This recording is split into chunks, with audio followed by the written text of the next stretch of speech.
Ron was right about that one thing. I almost did it, but I didn't want to commit to the survey. So I was just like, Ron's got this. I didn't even notice you guys in the survey. What are your names? Yeah, I was surprised too. I was like, oh, okay, phew. Ronnie, if he added everybody, would have taken literally a whole week per person. I'm not a part of that. You know what I mean. Same. I'm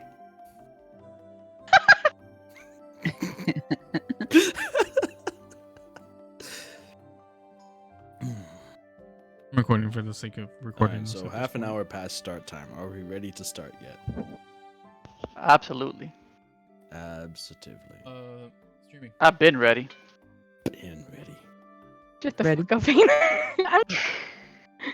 Perfect. 3, 2, 1, go. Wait, stop. Okay.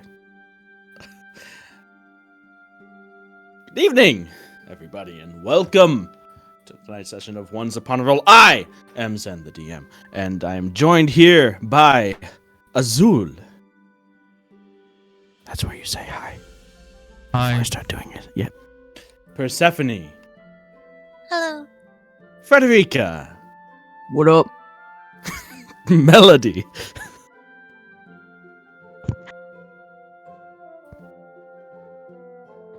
Oh, hello. Now you're quiet. Okay. And Bishop. Hello. Doesn't shut up for half an hour straight, and then That's the way it Only goes. Claudia was in that. What? all right.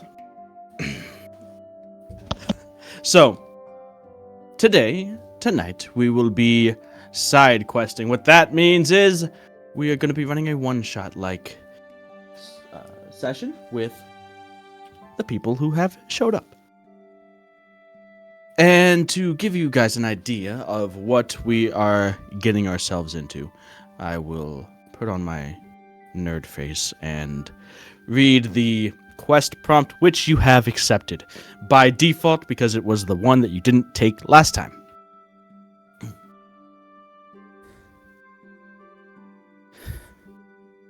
Round Millgrove, there's an old, overgrown bit of ruins.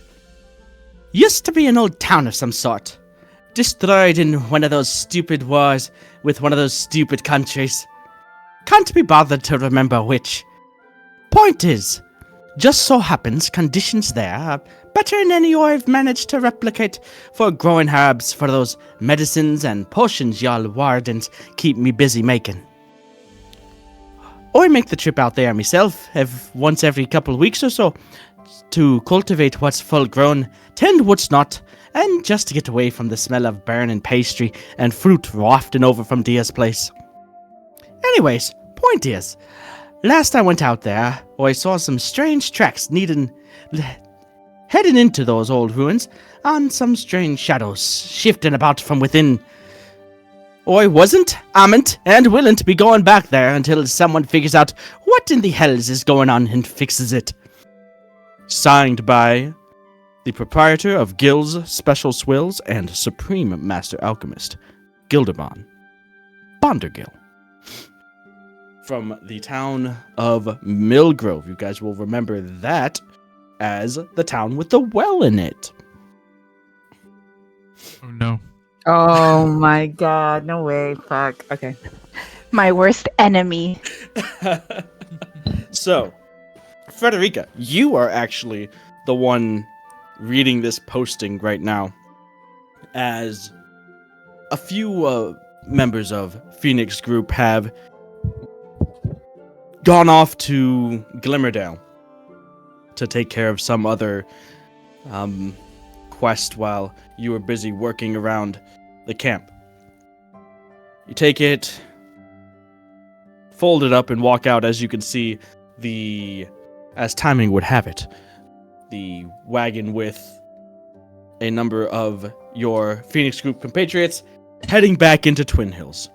There's Azul, Melody, Persephone, Bishop, Izekial, and Arthur. Izekial and Arthur, the good buddy pals as they are, bid you guys adieu and decide they're gonna go and take a day or two to relax.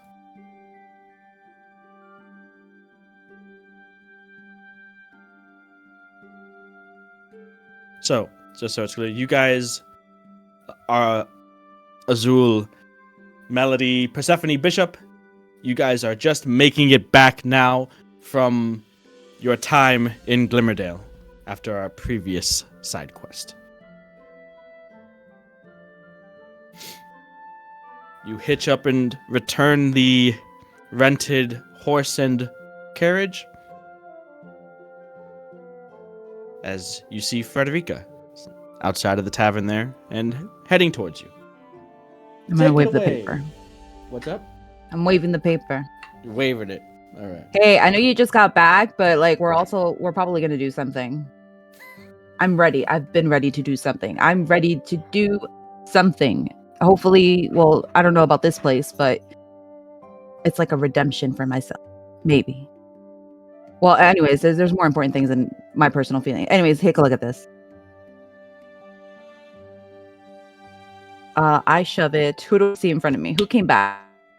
Everybody? Yeah, everyone came back. So right there, it's everybody that's here. Azul, Bishop, Persephone, and Melody are here. Izekial and Arthur pretty much hopped off once you guys got into town and went off to do whatever it is those rapscallions do. So okay. you guys are coming back. You had the time to recover on the road and in Glimmerdale when you were done. So it's been about 3 to 4 days since the events in Glimmerdale. No one died, right? Are you asking me? I'm asking everybody. What? Why would somebody? Nobody died. Why would you say that? Oh, well, I mean... I mean, sure, sometimes it's dangerous, but of course not. Nobody. 1, 2, 3, 4. None of us, at least. Hmm. But I'm sorry to say that there were a couple of our acquaintances that weren't so fortunate. Well, I just saw Ezekiel and Arthur, so they're good. So you guys are really fine? All of you? Yeah, we're fine, but Bishop's right. Oh, I wasn't really paying attention. I'm sorry. What did you say, Bishop? I'm shocked. You know, I thought one of you would at Google least have died. handled it. Who? Ogun Bogon died. I think she means I think she means Ogden. No fucking way. What did you It's guys do? What true. happened? I didn't do anything. Oh my god, I knew I should have gone on that quest with you guys. Did you guys fuck it up in some way? Is that too harsh? I'm sorry. I was just nervous this entire time. Oh my gosh, I'm sorry. I'm sorry. I'm sorry. All right, you're alive, right? Things okay, He right? was gone before we got there. We arrived after the fact. As Melody nods her head really fast. Well, that's what Oh. we were doing there, was trying to figure out what happened to him, you know? How did he die?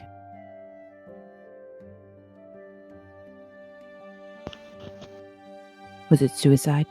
It was either a succubus or an incubus. I'm not sure which. But one of the We two, didn't get because there those were details. You know, for a second I thought you guys were just joking, but so wait, what happens with the what was it, the mines? Well, Ogden was working with Lord Byron. And, well, actually, it was Lord Byron's wife who passed away too. Orphe. Two? Wait, they were working together? I thought, weren't they against each other? They were, and somehow they resolved their differences, and everybody was basically happy until Ogden died? Ogden's- Yeah. It's a little weird. You sure the Lord wasn't behind it? Yeah, we thought so, but no, it turns out it was that place, that mineshaft place. Not the literal mineshaft, that club, house of ill repute, what have you. Ew, that place? Oh, that's unfortunate. We did.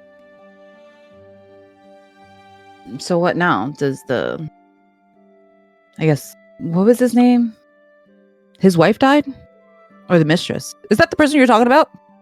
Yeah, Orphine, his wife. The mistress Orphine. is fine. That's also, I don't know, maybe I'm just,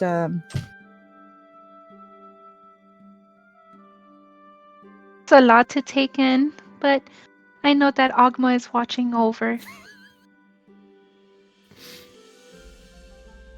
Oh, bless her heart. and the mistress wasn't She behind tried her it? best. I know, that's what I thought too, but... What if the you mistress know- was a succubus? Well, she might have been. I didn't think to check. Maybe we should go check. I didn't No, think- we have this to do now. He's already dead. We can't do anything about it, but we can do something about this. What's this? I don't know. Let me read it again. So you read it again. Thank you. Yeah.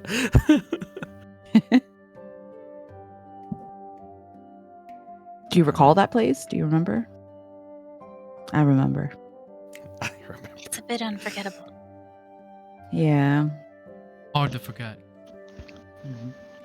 I will never go back to the well that I found. As I hide behind Bishop. We're not going back there, are we? Guys? Not into the well, at least. Thank Ogma. I thought we had to go back to the well again. I thought I was Well. gonna die. If it's any consolation, I guess I could always tie a rope around me and you just in case you fall somewhere. I can try to catch you. Actually, I will fall plenty of times. If you, I mean, what? Huh? Please Yeah, don't. yeah. Aw. Just making a suggestion, but I guess we got shot down on that one, little miss. Well, what if you wrap a rope around her? No ropes should be necessary in this particular situation. Just stay clear of the well. Okay, but any interactions in terms of talking, someone else can take over. I did not leave a good impression last. I believe you were fine. Most of us were.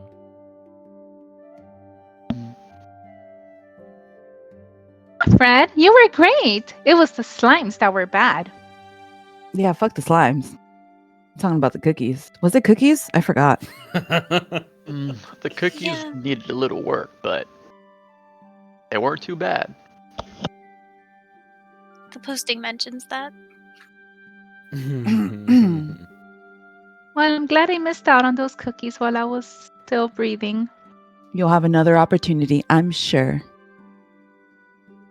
Oh Well, don't knock them till you try. Suffer like we have. God.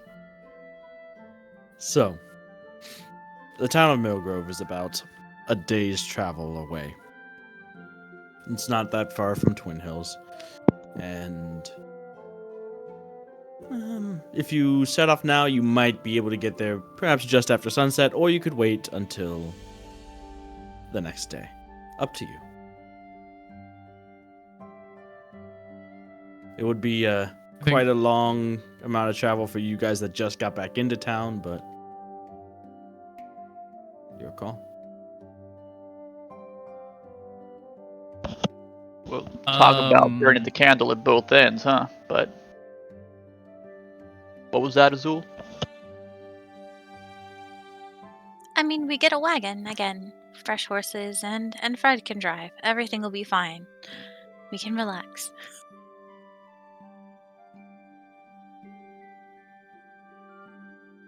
no! Fred, and I'll inspire you with my hearty tunes. You know, I'm not gonna lie. These past few days, it felt too silent without your tunes. Put something to amp Aw. me up. Maybe it will get there faster.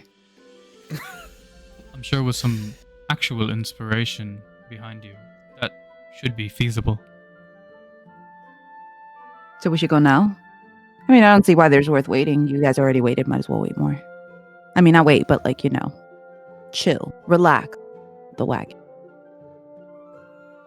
I wouldn't mind leaving now. Alright. All right, let's get to it then.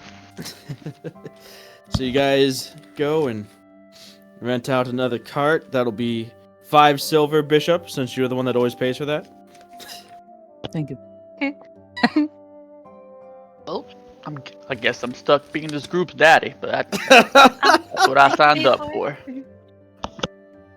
It's up to you. You can always be my daddy, Bishop. Oh my god. You need a fucking... You need to put a muzzle on this bard. I swear to God. Who wants to hear my tunes? Me. Are y'all in the cart yet? Yep, you guys get in the cart, you head off. Fredericka's driving. The rest of you guys either chatting, lounging in the back, getting a rest in.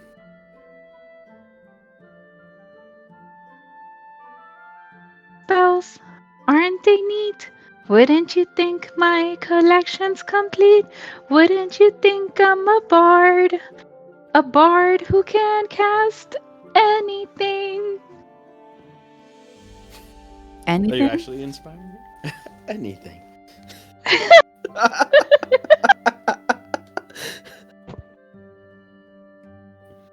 Fire. I'm feeling absolutely inspired. Alright, go ahead and make a vehicles check. You're still not proficient, so just a d20 plus, let's say wisdom as you're feeling it out. Wait, me? No, you're not driving. We're going Fredericka. Were you actually inspiring her, though? Let's do it. Why All not? right, you have a We do bardic get a long rest after this. And that's use when my he bardic- that's when he hits us with the roll for initiative. Roll for initiative on the road. You got this, Fred. Just use the inspiration.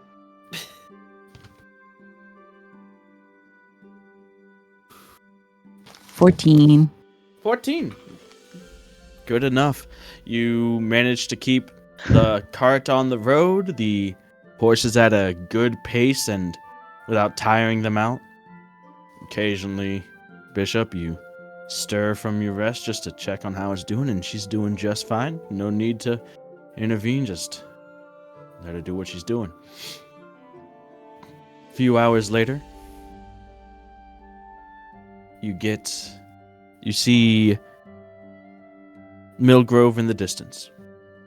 A few sparse lights lighting your way towards the town.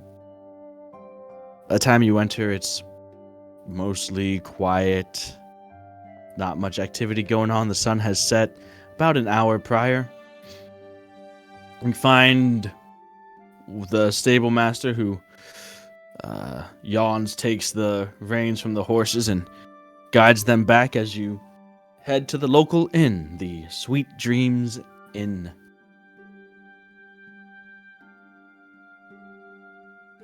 As it gets a couple rooms, as it's a small tavern, small inn. It only has 2 rooms in the back there. 1 story, quite a small little place. So, up to you guys to decide how you want to go about that. Go about what? Sorry, I missed it. I'm assuming you guys are taking a rest here since it's nighttime now. Rest. No, No, I'm not trying no to go rest? into anywhere. What do you? I mean, there's no rush for this, right? So, right. Probably not. Who knows? Well, I guess we should split up boys and girls, huh? Me and Azul can stay in one room and you gals can stay in the other.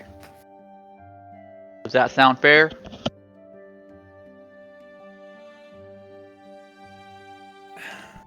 That sounds reasonable. All right. Well, any room I go into would be no inconvenience to anyone.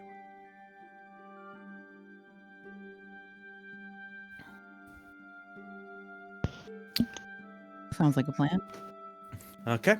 So, 3 silver a room, divvy it up however you guys wish to. Bishop, you managed to swindle yourself into a free room, basically, because Azul's going to be staying in his own little personal bubble. So the 3 ladies have to figure out how to share the other room. That's easy. Easy enough. I paid. Okay. No, she gets the bed. I get the floor. Well, there's Melody here too. She gets the. I don't know the other floor. The other I'm floor. I'm against the wall. Just tuning my lyre. Just tuning my lair. Just tuning my lair. All I right. promise I won't be loud. Bang. All right. Morning does come. You guys get your full, long rest.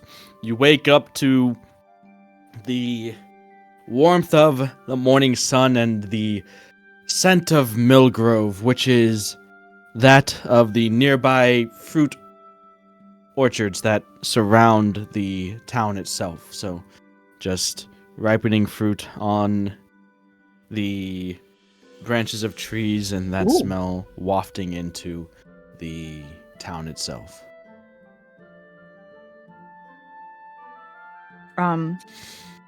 Could I? I'd like if possible. I don't know how we're doing the waking up, but if I wake up, could I go? I guess venture outside early morning. Sure. You venture outside early morning and you can see the denizens of the town. Maybe no more than a couple to a few hundred people here total. A lot of them look like they are geared up in tough working clothes with wide-brimmed hats to protect their face from the sun, and they're heading out of the town towards the orchards. You could see that a lot of this town is built around maintaining and harvesting the fruit from those trees. Could I talk? I guess more than anything, I would like to talk to a secluded fish tree or at least secluded from other people, and just have like a conversation with it in my other language. Okay, so you're just gonna go up and Kind of like start venting talking. to the tree. Sure. How long are you gonna be there? You want someone to like come out looking for you and see you doing that, or just a quick vent? There's nothing quick about venting about this. Fair enough. All right, so you guys wake up and go about your morning routines. It seems like Fred's got a head start on you guys. You can gather around and have some breakfast, which mostly consists of fresh fruit and some kind of oatmeal-like breakfast.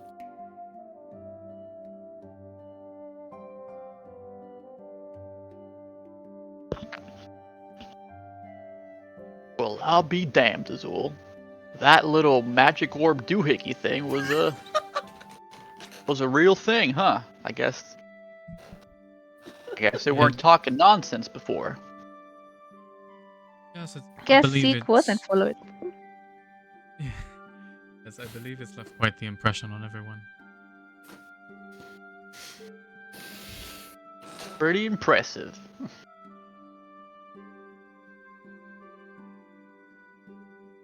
Hide there when there's a big monster? Hide when there's a big monster? Yeah, inside your little ball of home. Oh, I don't believe I would ever find myself in such a situation. Can you throw it? I would be inside of it, so I could not personally. I suppose one of you could. Wait, Fred's back? Oh, my bad. No. I'm not back. Fred's peeking in from the window, like, Heard you guys you woke up. good? I heard you guys. I've been up for hours now. She's looking a bit perky, a bit more cheerful after having a nice vent, just peeking in through the window. The two, like, Western shutter style windows. You guys are sitting at a table. She's just sitting, leaning against it from the outside. I'll stick to my trees, thank you. I'll stick to my trees, thank you. I'm gonna go see if they have pastries or something. Well, you know the place.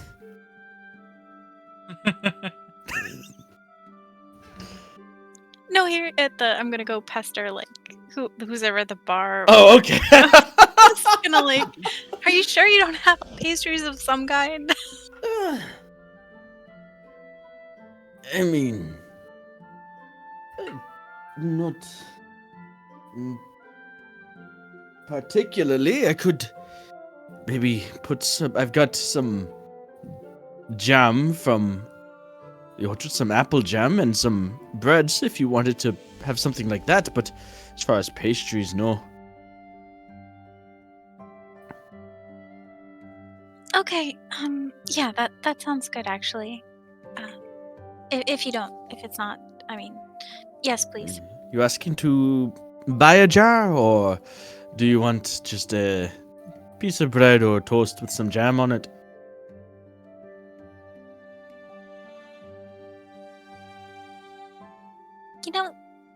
Could I buy a jar?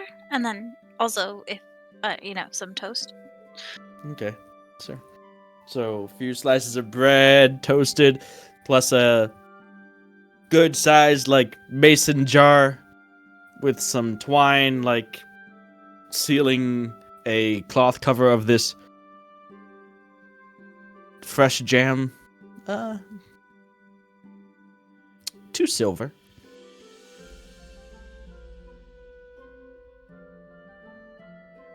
Thank you very much.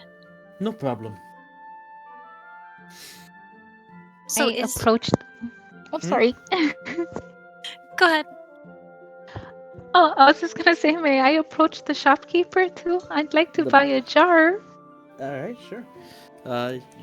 2 silver as well. They seem to have plenty, and like, fresh from the orchard, we make it here ourselves. Well, they make it, and I sell it for them. Nice. Does this go bad in a day? Not a day, but Might want to use it before a week and a half, 2 weeks perhaps. Or keep it someplace dry and cold.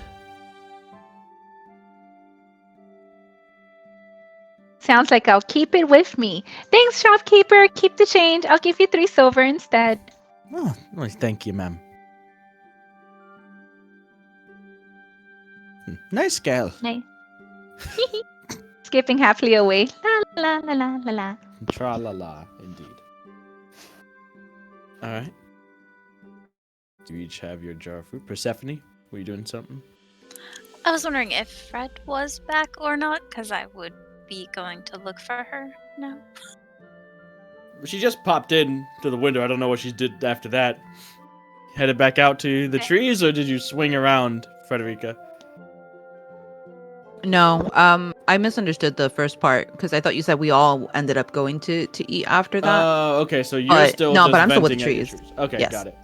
All right. So it does take you a while, Persephone. You look around the town, and after a while, you're like, "All right, where would I find my little sister?" And you head out of town and start looking around, and sure enough, you find her standing near a tree. Back to you, looking up to it, occasionally gesturing with her arms and hands. Can I just walk up to her? Like, while she's doing this, I'm not even going to say anything. I'm just going to, like, put a piece of toast with jam in it, like, into her mouth as she's speaking. Yep, she's talking in a language that you don't understand, a language that you thought she would have outgrown by now, considering it was something that you and your family thought she made up as a kid. But from around the back of your head, suddenly, as you're talking, venting, Fredericka, some bread and jam is put into your mouth, and startled as you are, it does taste quite nice. Oh, this is delicious-ish. Good Good morning. enough. Good morning. Hello. Is everyone finally awake? So, yeah, you still do this? Still do what? I wasn't doing anything. Uh-huh. Okay. I Do you look at want the another? tree. Yeah. They had oatmeal, but it was just so much like rations and oatmeal and rations, and so I asked for pastries, but this is, this is not bad, though. It's well, good enough, Could be worse, could be dirt, could be fish. Fish is good sometimes, but this I'm very grateful for this piece of, what is it? Toast? Delicious. Thank you. Well, it has apple jam, because we're, they grow apples here, so. Wow, apples. I wouldn't have known. I nudged the tree with my elbow. Anyways, so are you ready, or are they still eating, or did you need something? Oh, I just came to make sure you had something to eat. And, I mean, once we can go. They're probably still in the inn, tavern inn. They are indeed in the tavernin. Tavernin. These multi-purpose buildings can't have a proper, just place to eat or place to sleep. Can I ask you something? Since it's just us. Oh, yeah. I mean, you could anyway, but sure. Well, how do you feel about the group so far? I mean, you've gone on more missions than I think I have, but do you like them? And I kind of look over to the... Just the one. I mean, one mission without you, but, One too many. It's yeah, probably. I mean, I kind of got into a little bit of a spot, but Melody really came through. She did? Oh yeah, I mean, without her, I don't know. I was in a little bit of rough shape there. And, Bishop and Azul are really, they seem to be very reliable of, you know, uh, and Arthur is Arthur. I mean, I asked him, I tried to say to him to, like, realize that he can't save anybody if he's dead, you know. Yeah, he can be a bit reckless. Now that I think about it, I do worry about them. Just, I don't know. We're here, or I'm here. Yeah, and Ezekiel is talkative, very, very talkative. But that's not always bad, if you're No, I wasn't joking when I said it felt so silent without you guys there. I was kind of bored.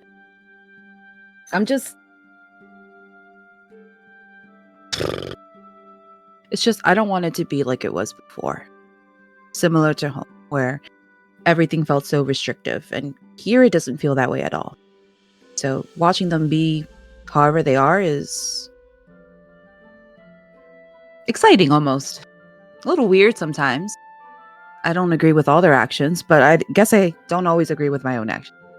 I just wanted to see how you felt. I don't know if I was the only one or if you felt that. I don't know. Oh, I'm terrified a lot of the time because, I of course don't want. I don't know what's going to happen. It's very unpredictable. It's very, very unpredictable. But it's also exciting. Let's go get some more toast. So, as you guys are heading back, Azul, Bishop, Melody, the three of you finish up your breakfasts and head out to presumably seek out Persephone and Fredericka and get on with this quest and see what's going on exactly. You see them coming down the road from out of town, and the group is reconvened.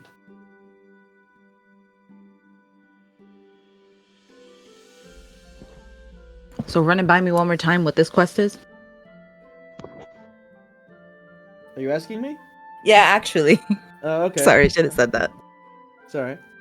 So the local alchemist here in Millgrove, the one that makes the potions and medicines and stuff for the Wardens in Twin Hills, he gets his herbs from some nearby ruins, or like the destroyed remnants of a previous town that got burnt and abandoned in a previous war or something. For whatever reason, the area there is really good for growing the herbs he needs, and so he makes the trip out there every couple weeks or so to cultivate the herbs and bring them back to his little shop and make up his potions. Recently, last time he went out there, he saw some strange tracks and shadows shifting about from inside of that derelict town. And so he's like, nope, forget that. I ain't going in there until someone goes in and checks it out and figures out what, if anything, is going on in there. And thus you.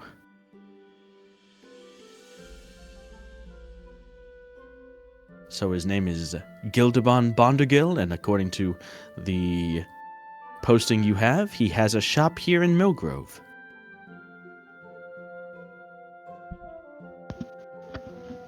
Perhaps that should be our first stop. See if we can gather some more information about the situation directly from the person who needs to require the herbs.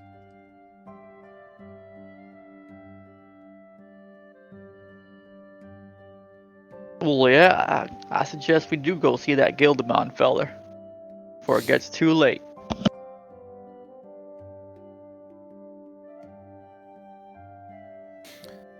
Alright. So as you're heading through the town, there are a couple of merchant stalls set up selling vegetables, meats.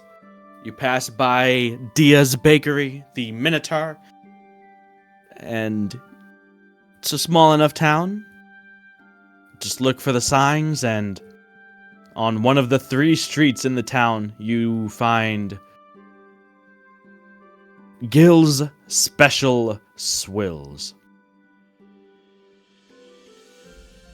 The advertised name of a small, rustic-looking shop. You can see there are overgrown plants, vines hanging from the sign, and above each of the windows in the shop front. The windows themselves on the door and otherwise are dirty and dusty, hard, if not impossible, to see through from the outside.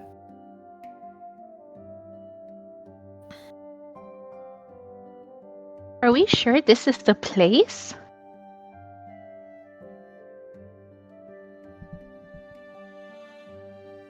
As far as I can read, I would believe so.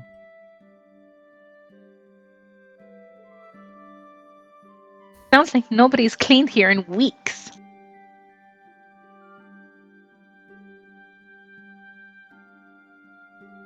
Sure does look like I need some TLC. I need TLC. What was that? Nothing. You're right. I was just agreeing with you. Oh, Can I that's look in- great.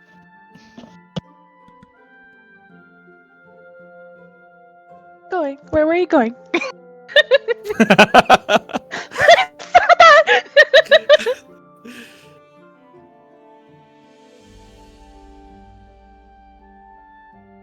So y'all are standing outside of the shop, just admiring how dirty it is.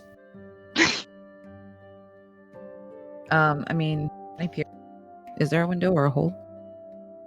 There's a window, but like I said, they're pretty dirty, hard to see into. Yo, I mean, Azul, come here. Yes. Come here. Yes. Yes. Closer. I. Can I wipe the window with this cape? Yep, you can. Thank you. All I right, will. Cool. The outside grime, it doesn't seem as thick and obtrusive as the inside grime. Can I see anything? Is there a person inside? Make a perception check. Yeah. Azul is cleaning his cape with prestidigitation. Okay. She got you real good, huh? Where was it? Perception? Yes. We'll keep that in mind. It is 11. 11. Okay.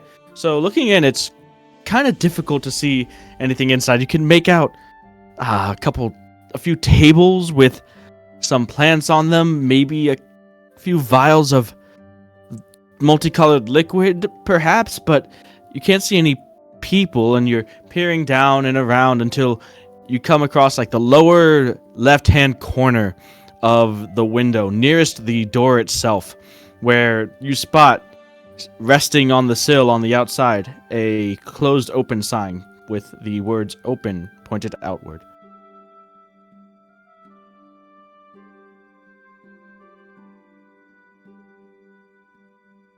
Melody.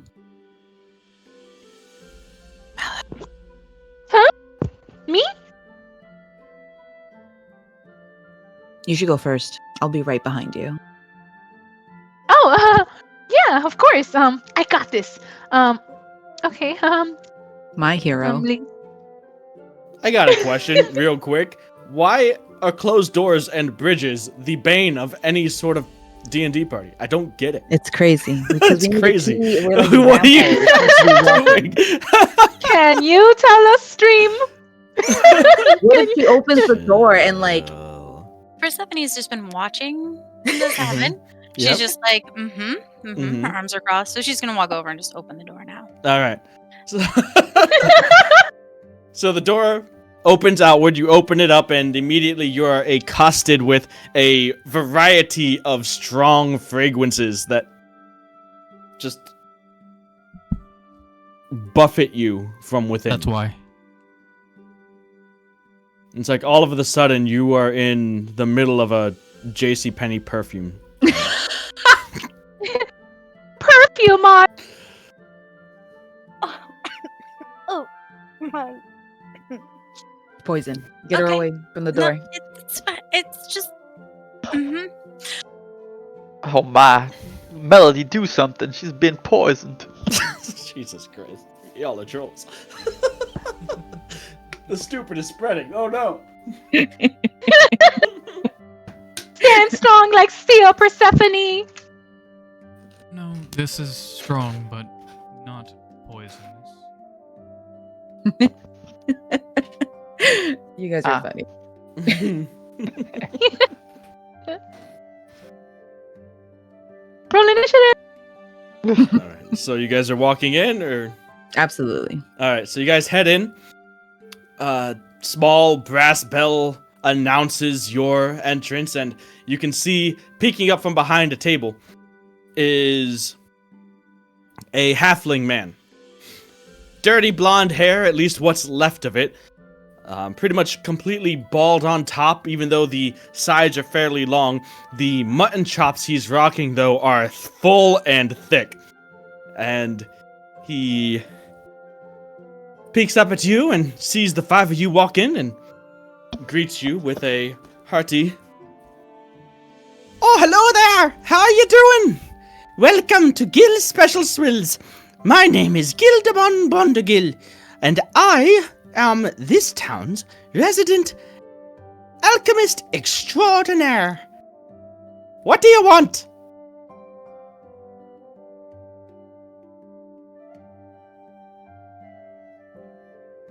What? Don't just stand there looking dumbfounded. You came in for a reason. Yes. What is it? Your paper. Your paper. What is your paper? Your listing? Where do The we? posting for the wardens. Oh. Give me that. You're the wardens, huh? Why didn't you just say so? How can you? Trying. It's so bad. Oh, me sniffer hasn't worked right for years. It doesn't bother me none. I'm not too troubled by any of this either, to be honest. Well, there you go. So you said you were wardens. So they finally got around to seeing my posting. Glad someone did. So, as it said, there's an old town. No longer has nobody living in it. All the years I've been there, hasn't seen anyone go there every week, every couple of weeks or so, to pick the flowers and herbs I need for creating potions. Went out there last time, and it seemed like someone was there. And I ain't about to go and chance it myself. So, that's where you come in. Go on, go, thank you.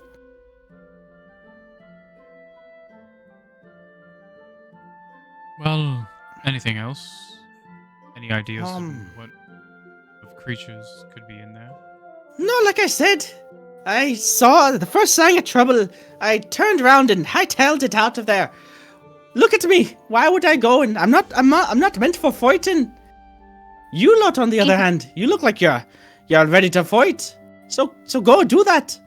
Whatever it is in there, either kill it or drive it away. Don't care.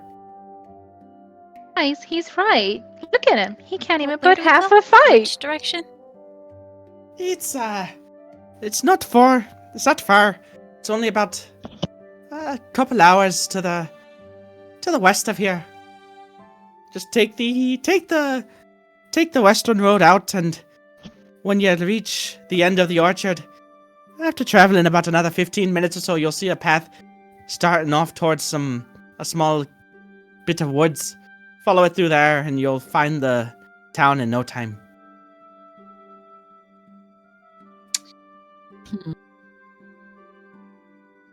Should have remembered that. I'm guessing one of you got that, right? That was First. Make it there before halftime. Guys, I speak halfling. It's fine. It's fine. It's not an insult. Halftime to what? Can I open the window? It's not that kind of window. If you want to break Damn. it, you can. I'm not gonna break it. Okay. West, the orchard, and then there's a path. Yes. Into the A woods. bit of woods. Yeah. Yes. Go west out of the town. Once you get past the orchard, you look for the path, and you take it. When you come across an old, derelict town, you's made it.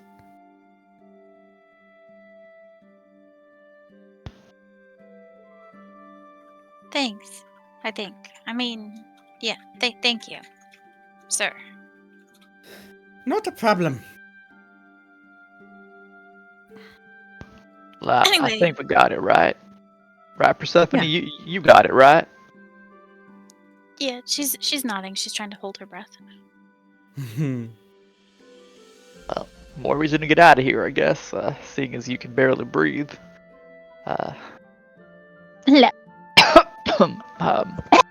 We'll make sure to solve this for you real soon, Gilderbon.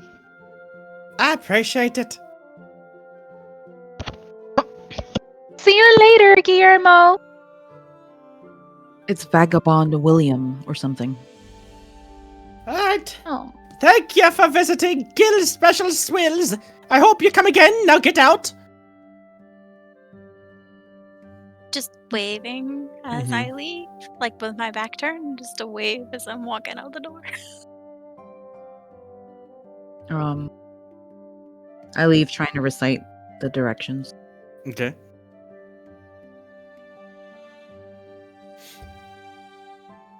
So I have to go back to town. You are in town right now. What? But we have to. Oh, we have to go past the orchid The orchard, or something. Yeah. The town of Millgrove is in the middle of these many fruit orchards.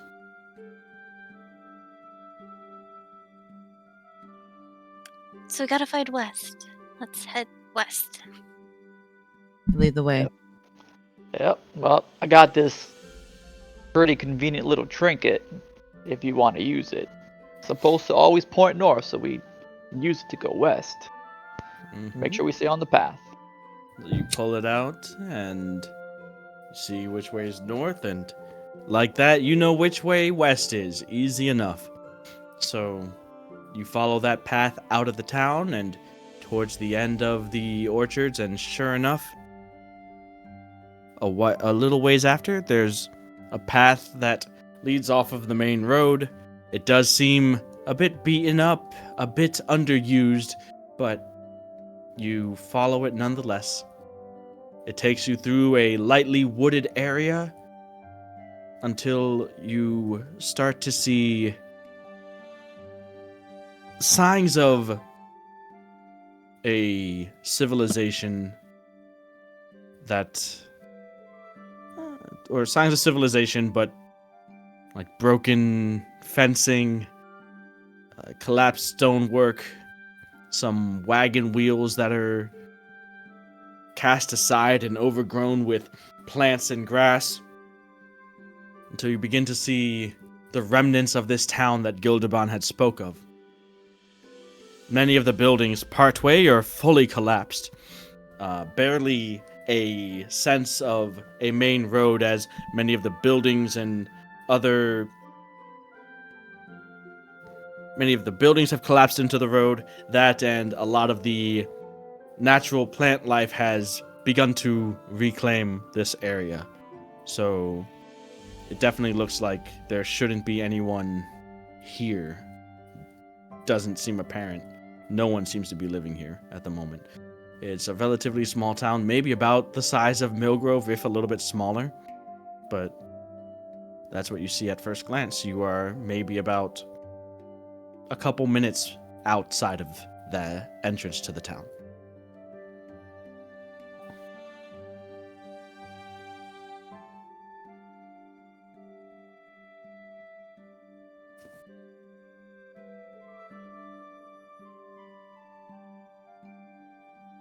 So what are you doing? I would like to try to look around and see if there are different plants that seem like maybe they're being looked after. All right, so you're not in the town right now, you know. Oh, we're not there yet. You're Oh, like okay. a couple minutes away. I was wondering if there's anything you want to do before going into the town.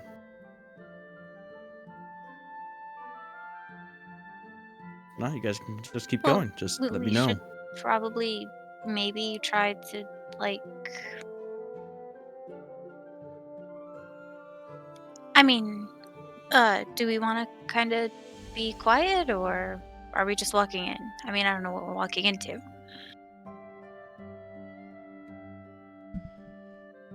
Well, if we have any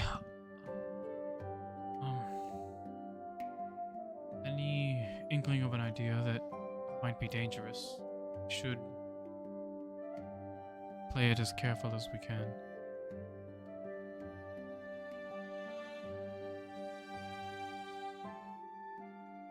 Okay, so slowly, and I mean, I could take the lead, I guess.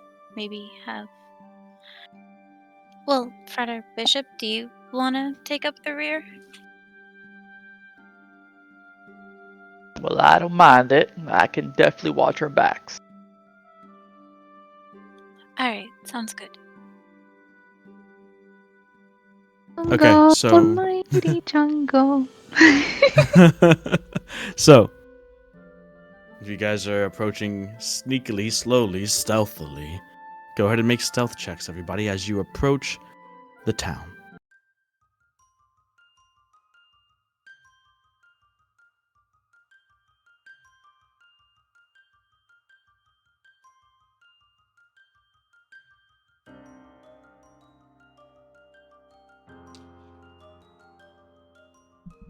Guess we're just Nice. getting out the 20s early.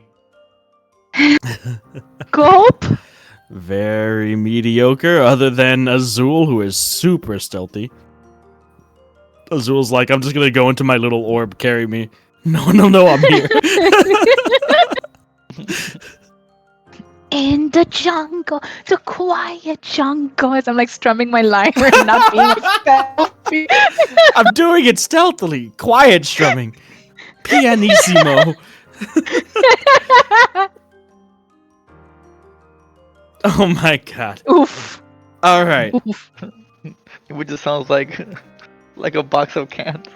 So you guys are walking through. Azul, you are being quiet, careful, silent as a mouse. Everyone else around you occasionally stepping on twigs, sticks, spooking small animals that are hiding in brushes nearby, making them run off. As you actually enter the town, it's a bit distracting, and you occasionally do lose focus on trying to maintain a stealthy, quiet approach. So, looking around, you can see the remnants of homes and businesses, their wood scorched and with burn marks. Most of the buildings either partially or completely collapsed.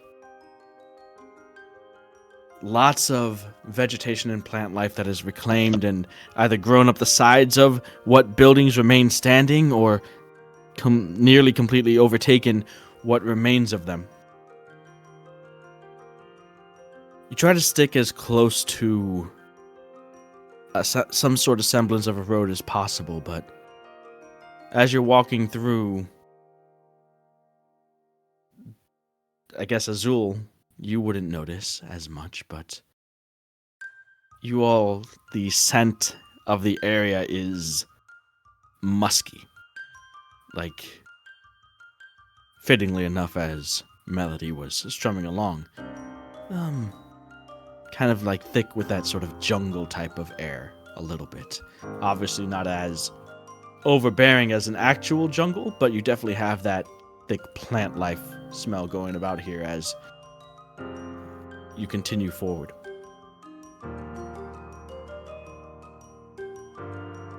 not sure if you can see some areas where there are some flowers or interesting large-leafed herbs to the side, and occasionally wonder if that might be the type of thing that Gilderbon came in here for, but what are you guys doing? Ooh, can I investigate it? What are you trying to figure out? If Just if that's the same type of flower that Goomba asked us for. he didn't ask you for any sort of flowers. He asked you to come in here and see what's going on because he was spooked by something and didn't want to come back here until you figured out what it was and cleared out the place or confirmed that it's actually nothing. Well, I like that flower, and I want to pick it up. Okay, easy enough. You go over there and you pick a flower. There you go. Yeah, it's in my inventory. Yep, a flower of unknown properties. So, Persephone is trying to be very sneaky and stealthy, and so she's like going like right up against the buildings, and like her armor is scraping up against the buildings, and that's what's happening here. And she's like, "Ha! I forgot. I'm But it just keeps happening. Alright. As you guys are walking through and pass by what either used to be an alleyway or an alleyway made by the deterioration and decay of the town, as the last of you pass by, you can hear the sound of a wooden board falling and clattering to the ground behind you. Circle back and check, and it looks like another part of the building you had just passed collapses, but you see something moving through a bit of the plant life around the back of the building.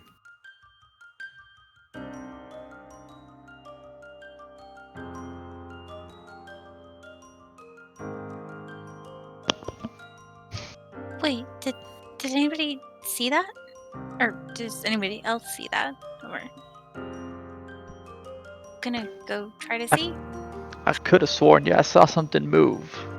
You're running around the back, so you'd have to like climb over some fallen wooden board, step on some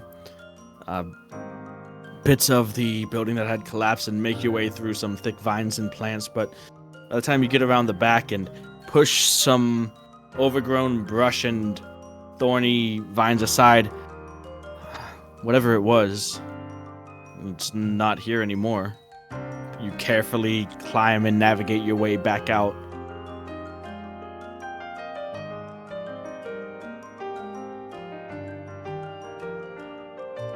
No, nothing. I mean, it took too long. I mean, it ran away. I'm not sure which. There's a lot of plants here.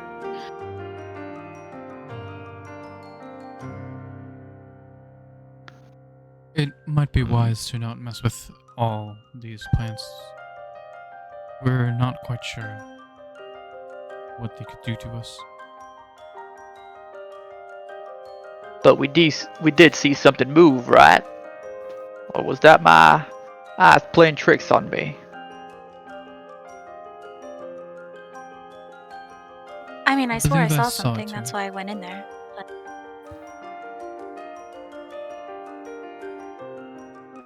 Well, maybe it left something that we could track. Maybe something that'll give us an inkling of what it is. So you want to head back there and look for some sort of signs? It is very thick with overgrown plants and underbrush and the like, but you can navigate your way back around behind the building. And Bishop, go ahead and make either an investigation or a survival check. Okay. That's 16. On what? Survival. So you go through the way that you had seen that something move and look in that area. And you can see where some of the thick vine-like plants that have overgrown the ground seem to have been disturbed. Broken twigs, lush foliage and moss like pressed into the ground as if something had been walking or moving across it. And by the looks of it, it is a humanoid creature. Bipedal.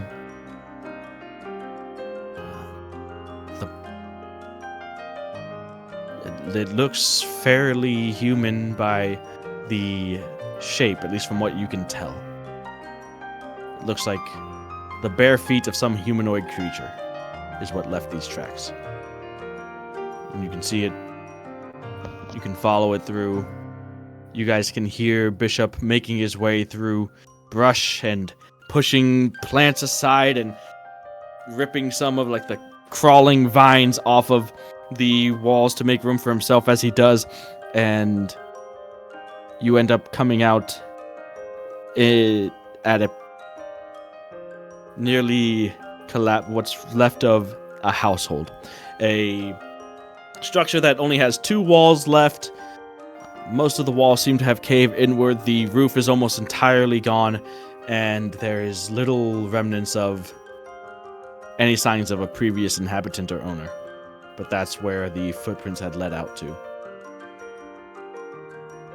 After that, they become trackable for a little bit walking through the house, but then you lose them. Did I go by myself or did everybody follow behind? Some people could have followed directly behind you. Other people could, like, hear you from the other side of the buildings as you were walking through the foliage. So they didn't have to follow directly behind you, but that's their call, I guess. Okay. It's like you're walking behind a house, a smallish kind of house, so they could hear you moving from the other side. It's impossible to be, or it's not exactly easy to be quiet at doing what you were doing. Okay.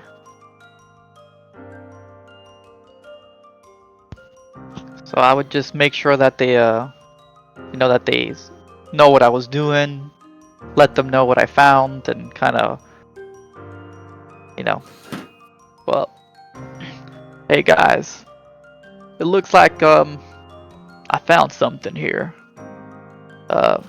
Looks like it's something humanoid. I couldn't quite follow the tracks all the way, but at least we know for sure we're not alone. Oh gosh, did that human seem dead? Why would you think that? It was... if it was dead, I would have found it. True. Where were the tracks? I'm gonna come take a look at them as well. Okay, so if you're walking up to where Bishop is, you're walking up at the end of where the tracks are in this house or what remains of this house.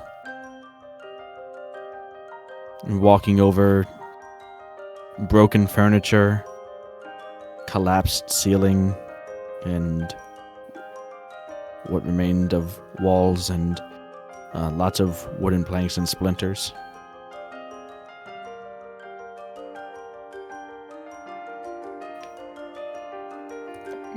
No shoes. How do you walk through this with no shoes? Well, that's a mighty fine question. I mean, if you look at it, their feet don't look quite right either. Almost looks animal-like.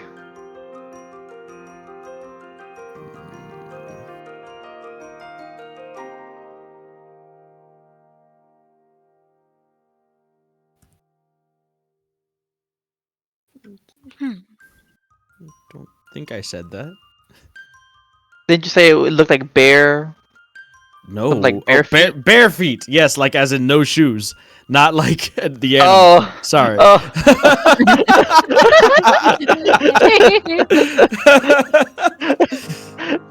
Very funny then. Where bear? We're bare. I misunderstood. I was like, maybe it was literally bear. Like, That's what. Damn. Okay. So bare feet, like BARE, bare feet. Okay. Yes, correct.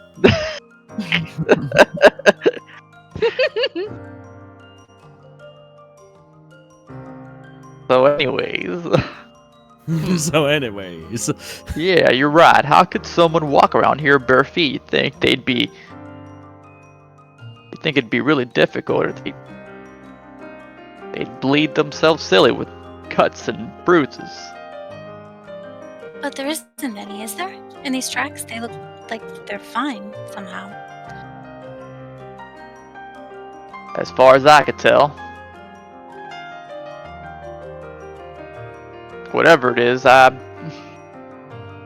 think we should do our best to find it before it gets too late.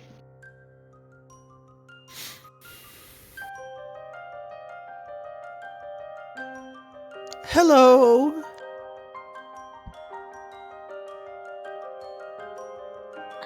Hello?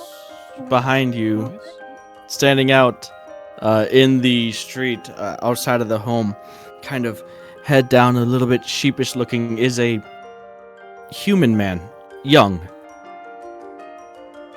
Black, greasy looking hair that falls and bangs over his face, a face that is very dirty to match the rest of his body. Dirty arms, legs, tattered shirt, and maybe once pants, but have since been torn around and above the knee, and dirty feet with no shoes, as I do not want it to be misunderstood that he has animalistic feet.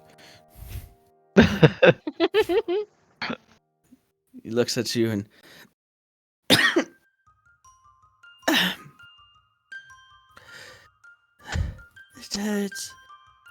you're the first people I've seen here since we've arrived.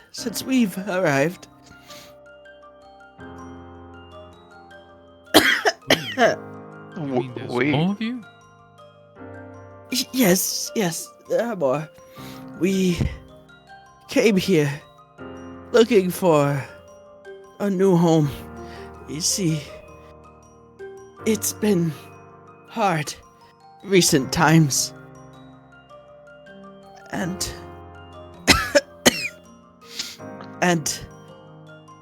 well, we had to find a new home. That seems like a pretty bad cough you got there. You alright? Sorry to cut you off, but it's a little worried. It's fine. I'm just not quite used to this environment yet. I will be fine. It's nothing. Alright. You mean the plants? All of it. It's a bit warmer than we're used to, but we have to keep moving to survive. You know, things have been not good recently. Warmer? Where are you from? Pretty far away. It's a couple countries over where we started, but we're forced to move, forced to seek out new homes and adapted. We've came across this place and have been staying here for a while. Oddly enough, some of these homes are closest to what we used to have.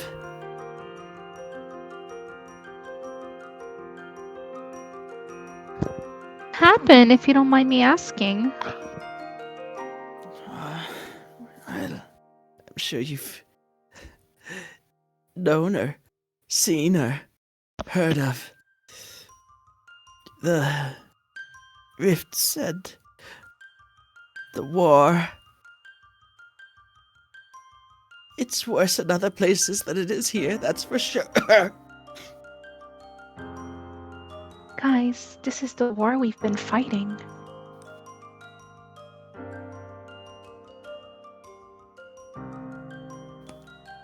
Like I said, I wasn't sure that other people came here or lived here. We did not mean to intrude.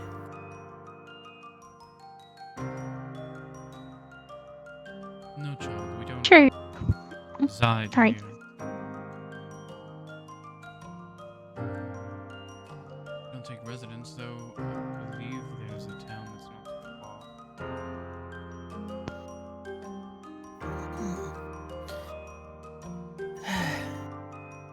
And is there room? Would there be room for us there? Not too many people already. We'd hate to be imposing.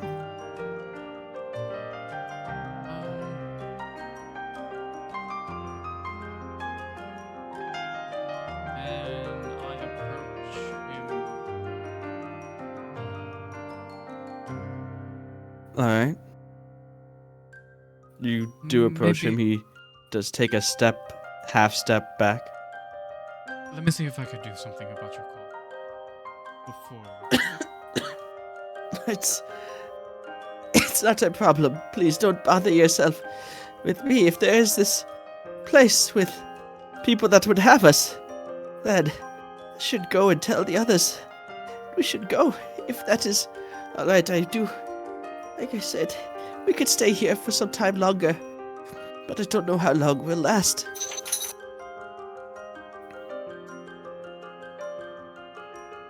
Can I turn to Azul? Oh, sorry, and ask him a question.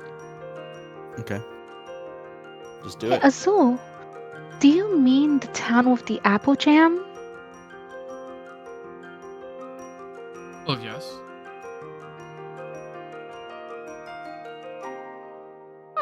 Well, why not? Do you think that they'll be liking to their kind?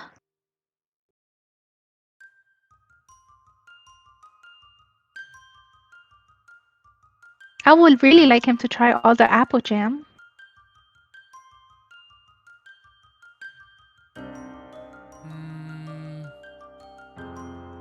You hear this in your head. We don't understand the full situation yet. It would be unwise at this moment to make promises. Absolutely. Right. I understand. I still would like to do something about your cough, little child. If you would allow me. He Try. takes another half step back. What is it? Magics.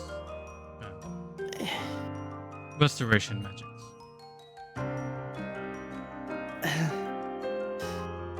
Okay. Maybe. I don't know, but I'm not the worst off. There are many others that are here that have been struggling, hanging on just barely. Then, if it I works am for at least you, able to. I could impass it to the others if necessary. He takes a step back. I'm sorry, you seem like an okay enough person, but don't exactly wish to have unknown magics cast upon me. Wait. I'm gonna take out my jar of jam and roll it towards him, like on the ground. Okay. It's food. It's jam. It's good. Picks it up and you can see him like clutching it close as he undoes the twine and takes the cloth off and dips a couple dirty fingers into it and into his mouth, and the eyes go wide. Oh, this is good. Oh, this is very good. and takes a larger handful out and shovels it into his mouth.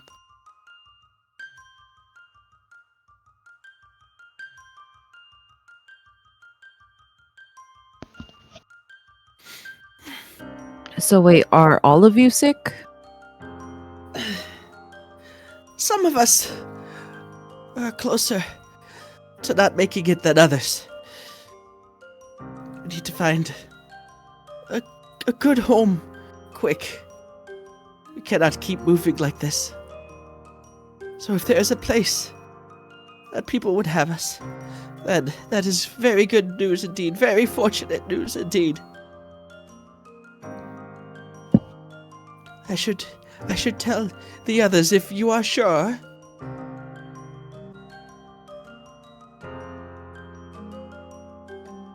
Well, how many of them is here?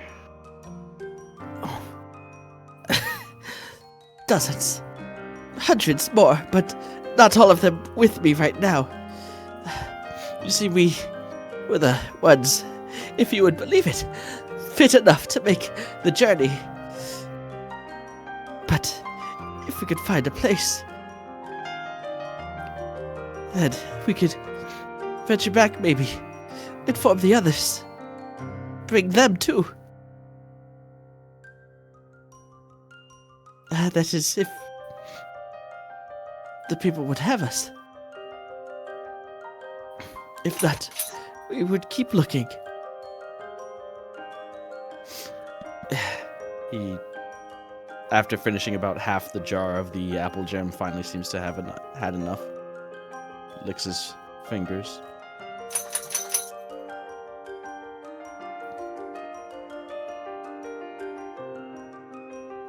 Well, it's not up to us whether they'll have room for you, but I mean, you guys are quite an awful lot.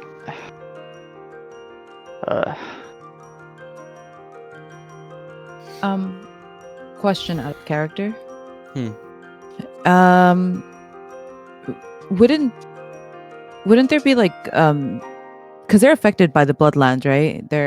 They're going south, is what I understood, and they're from the. You don't know which direction they came from, Oh, and you don't know how the Bloodlands has affected other countries. It might not even be directly because of the rifts. Maybe, banditry, maybe something else. Who knows why this has affected these peoples. okay.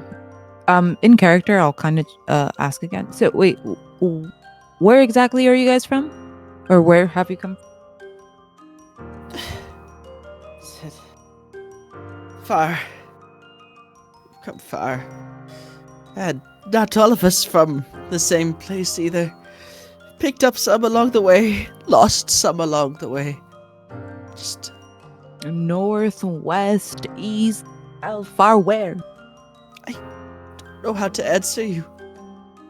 I'm sorry. No, I'm sorry. I didn't mean to be insensitive. I'm just. There is something that you can do for your people. I can't promise that it'll work, like that it'll all work out, but if you come with us, you could meet with, people from other towns in this area, and maybe we could make an arrangement of some sort. That would be most wonderful. As long as there are people that would have us and place to live, then, well, that is all we've been looking for. I should go and tell the others.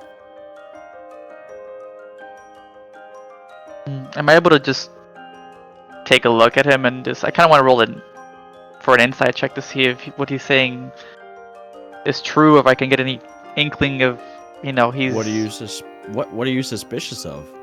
Like, I mean, he's just so vague about everything.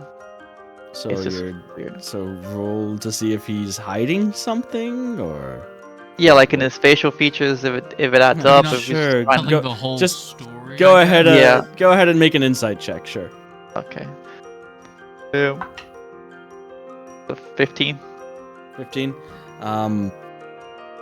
it's hard to tell facial features a bit because of how much like dirt and grime has been caked onto it, and the fact that his posture is very closed and he's looking down a lot. He's not making much eye contact as he says all of this. That and the long dark hair that covers his face and eyes, it's really difficult to get a tell on him without, I guess, going over and forcing his face up and being like, "You're gonna say that again, please?" Like, you can't really... He seems very reserved, very closed. So Okay. you're not able to get much of a read on it. Okay.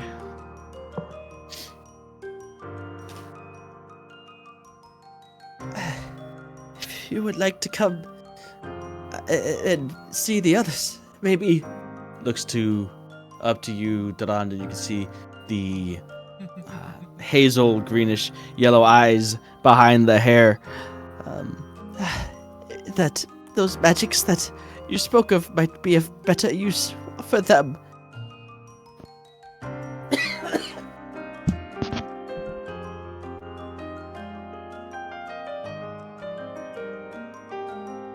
Yes, I Well, what- believe I would like to see the others. He goes and he wraps back up the jar of apple jam and kind of sheepishly holds it up towards you, Persephone. Oh no, you keep it. It's fine. He seems all too happy to, as he begins to shuffle through the streets. You guys are... You need shoes. You need shoes. I suppose, maybe. I kind of like not wearing shoes, but if you say so. You guys are walking through, and you turn a corner onto a street, and he points to a large 2-story house at the end of this street. The only, or one of the only buildings that seems to be in a mostly good shape. All 4 walls still standing. The roof of the place, while it has some holes, those holes seem to have been mostly covered with creeping vines and other things. It's definitely not a magnificent structure by any means, but of all the places that you've seen thus far, it seems the most suitable to if someone needed to take shelter in. As you are shuffling, or as you're following him and he is shuffling along the road, could I have some people make a perception check, please? 2 people. Preferably. Well, let's see. Is anyone proficient in perception here? I am proficient in everything. That's not true. Half proficiency doesn't count. Oh man. Oh. She's a half elf, so she's definitely proficient in perception by default. Okay. Well, that's not everything. No, definitely not. Definitely not. Oh boy. Okay. Yeah, sure. Fitting. Could Melody and Persephone give me a perception check? You did say that you are Persephone, right? Yeah. Okay. Oof. Nice proficiency there. Damn. Did I say I was? Oh gosh, no, that was a mistake. I meant to say in performance. Ah. It's about as good as my athletics proficiency, huh? True. That's an 18. 18? Okay. As you are walking through down the street, something catches your eye. A glint of the light or something weird reflecting off of one of the walls of one of these buildings, Persephone. It looks like there's some kind of liquid on one of the buildings that is giving it a bit of a sheen, a glossy kind of sheen. And you look, and on one side of the road, there are a few buildings that seem to have some splotches, fairly large ones, where there's this glossy sheen, this greenish yellow, with this greenish yellow tint to it.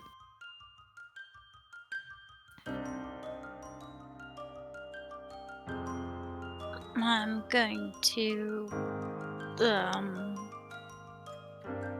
yeah, I'm just gonna nudge Bishop and point at it.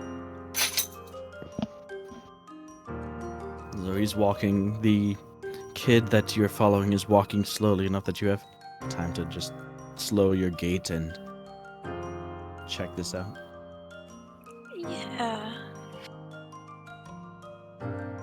Huh. I kind of like clear my throat too and try to get everybody's attention.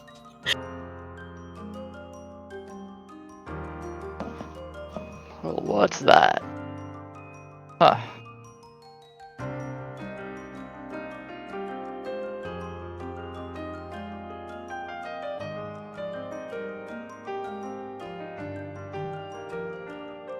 I have no idea. I Go don't know if I'd be able to identify this. You're gonna go up and identify it? I don't know if I can identify. I mean, you guys are seeing this from the road. I'm asking if you're going to investigate it closer, or if you're just staying here. Just looking at it from afar.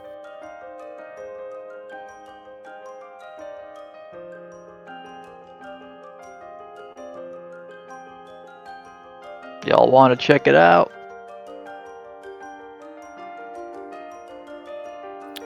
At this point, the kid that's been following you is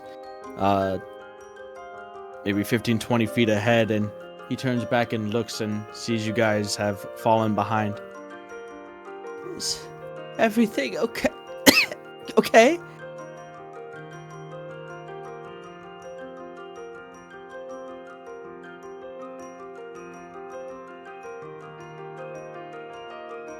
You look nervous. Just never seen anything like whatever that thing there is covering the houses. Oh, those.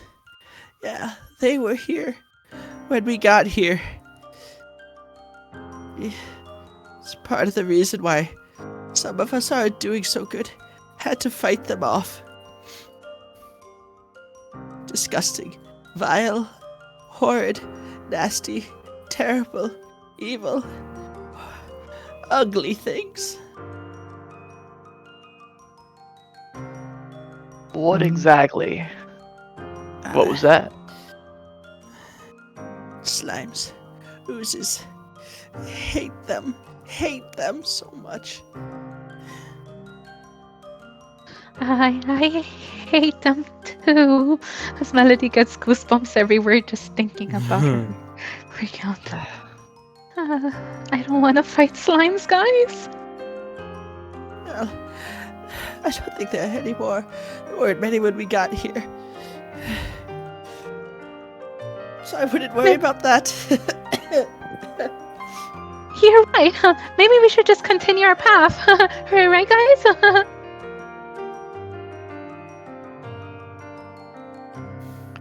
What do you think, Fred? Sounds like something we should probably take care of. If it stays and lingers, then it's not going to be good for anybody that comes back. And it might spread. Slimes, I believe, right? How many exactly have you seen? There was just, I think, 2 or 3. That was it. You're looking at the remnants of them. We haven't seen any more since we got here. He buries his mouth in his hands.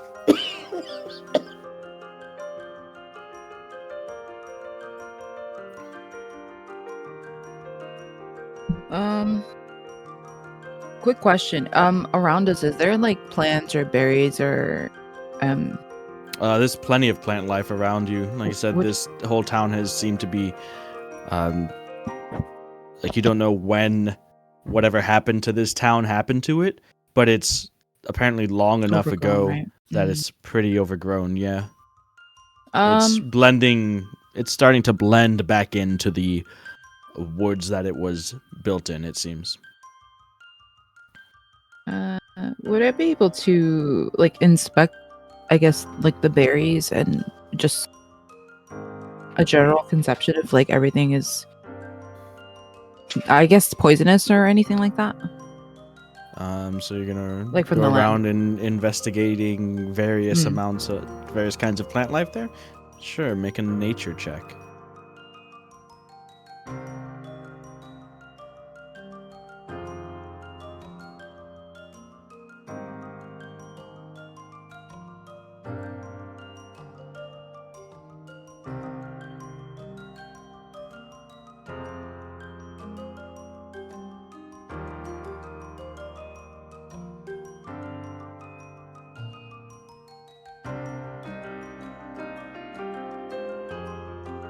$22.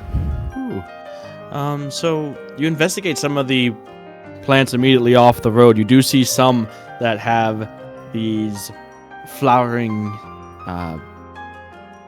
looks like berries or fruits. From what you see, none of it's poisonous to the point that it would kill you. Some of it might give you a bit of a upset stomach, maybe, but some of it maybe even would help an upset stomach from what you Ooh. are looking at.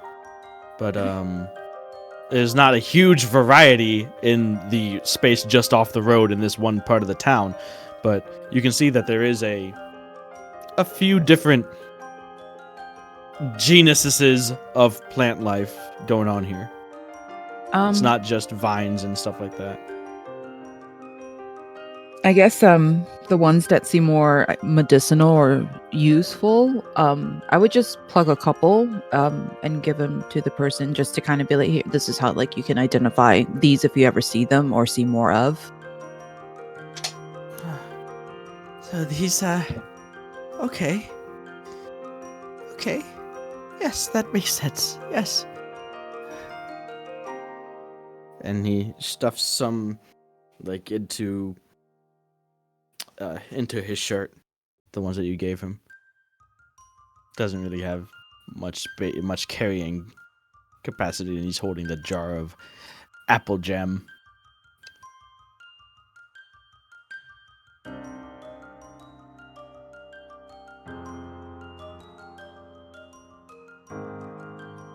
Well, if you don't think that they'll be coming back, pointing at the slime on the wall, I don't think they'll be coming back, but if you think they might, I am all for getting rid of it. Didn't want to burn it. The burning stuff here might be not a good idea.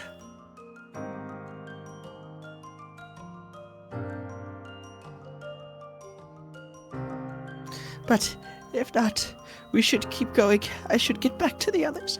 I should bring you to the others.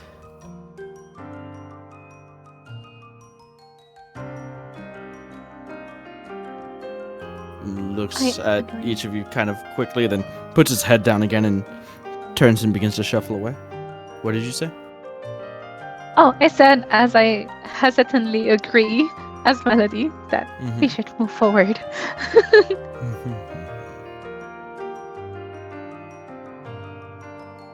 Okay, yeah. Yeah. Maybe they'll have more answers. Sorry if any answers I gave haven't been good enough. But It's not. hopefully you'll understand.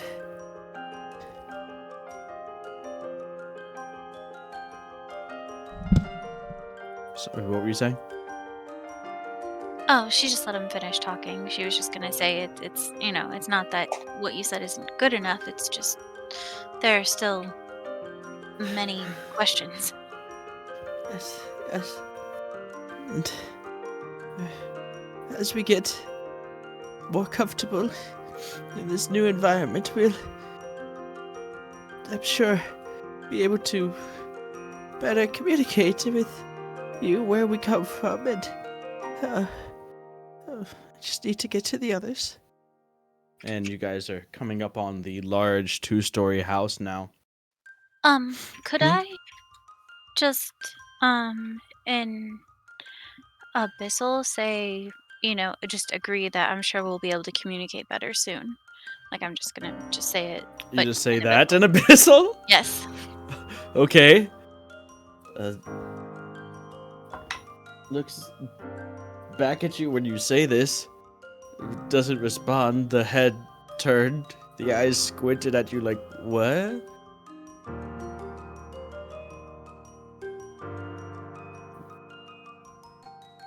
I just Are can't you sure recall. you don't have a bit of a cough too?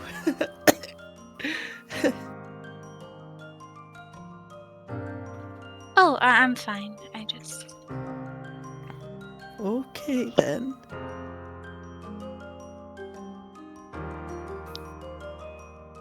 Well, I guess we should follow him, huh? Okay. As he gets closer to the house, seems like he's maybe getting a little bit of like a second wind, a bit excited of the news that he can bring to his people that are staying in here. And he begins to pick up his pace a little bit until he's almost jogging towards the door, which opens with the slightest bit of effort from him. He enters the house maybe about 10, 15 feet in front of you a few seconds before, and you can hear the creaking of the old wood as he steps forward.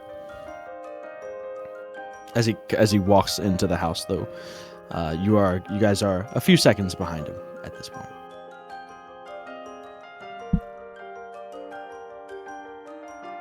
You can hear him calling out, "It's okay, everyone.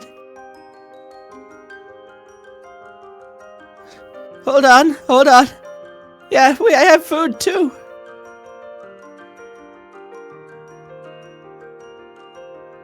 Everyone around me would hear Azul's voice.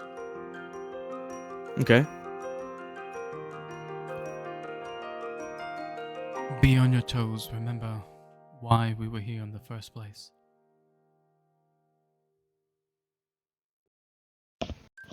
I'll just look at him and silently nod. Okay. So, oh god, it's another door. Oh no. How will you guys approach this? I take out my arcane focus eye. Uh-huh, your focus eye? I knock. You knock. As you knock on the door, it just swings open. It's not closed or anything like that. You can see into the house, which is...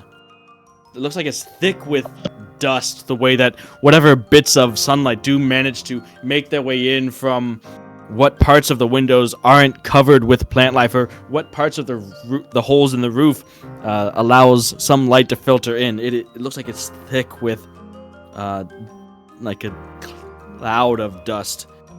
Not enough to really obscure your vision, but the cough kind of makes sense, at least. Around the interior, the room itself does seem to... Even the interior of the house here isn't immune to the advances of the plant life that had encroached upon the town. You can see some of the walls, and up towards the ceiling there's even some like fungal growth in here.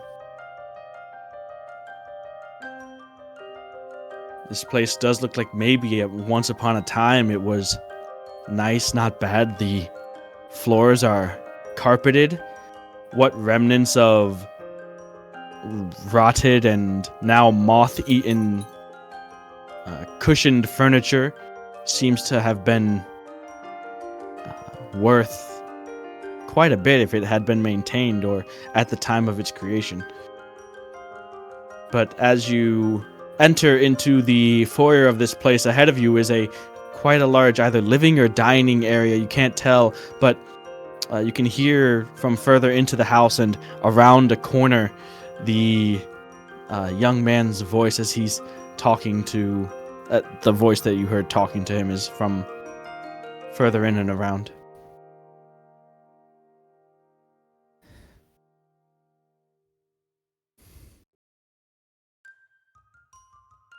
Yes.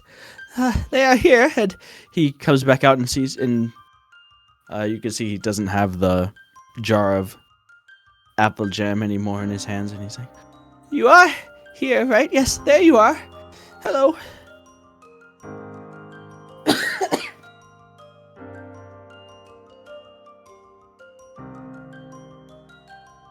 Like I said, pretty rough environment for us to survive in.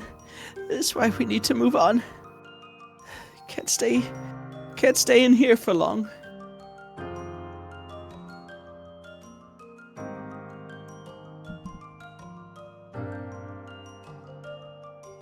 Yes, I can see.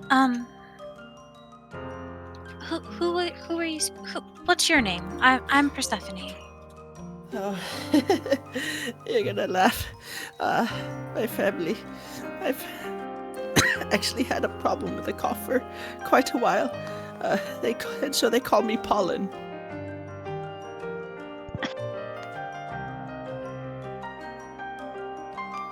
I'm sorry.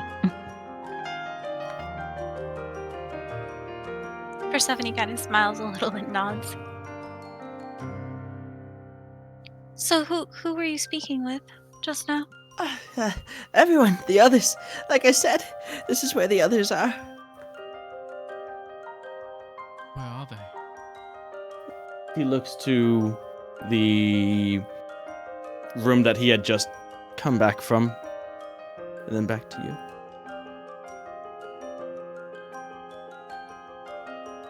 Over here.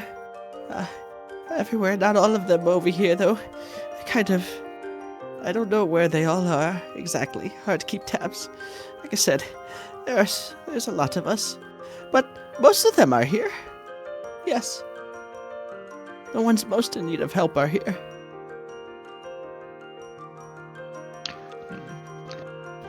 Could we take a look at them? Oh, yes. Absolutely. Please do.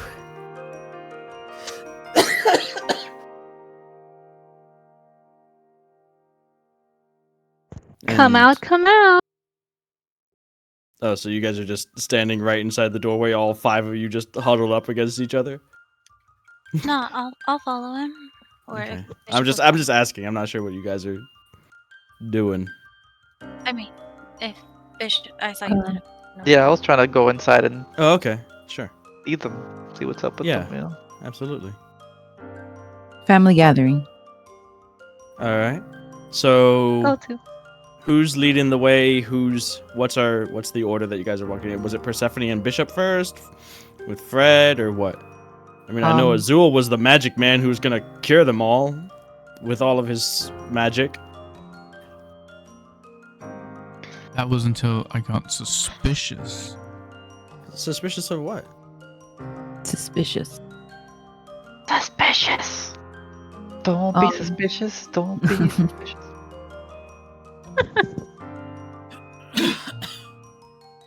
Oh God, it's starting.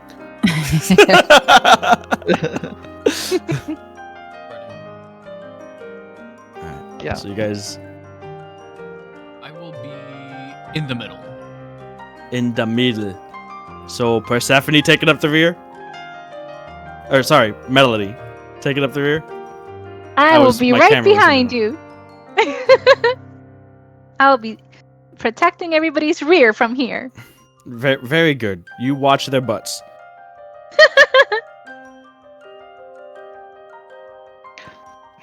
So you guys make your way into that large living area. Again, you can see a lot of the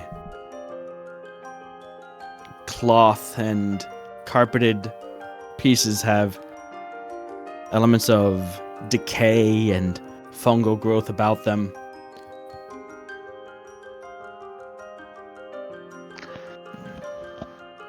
And as you approach and follow, I guess Pollen is his name, you get a glimpse into the next room. And it's empty. It looks very similar to the one that you're in now.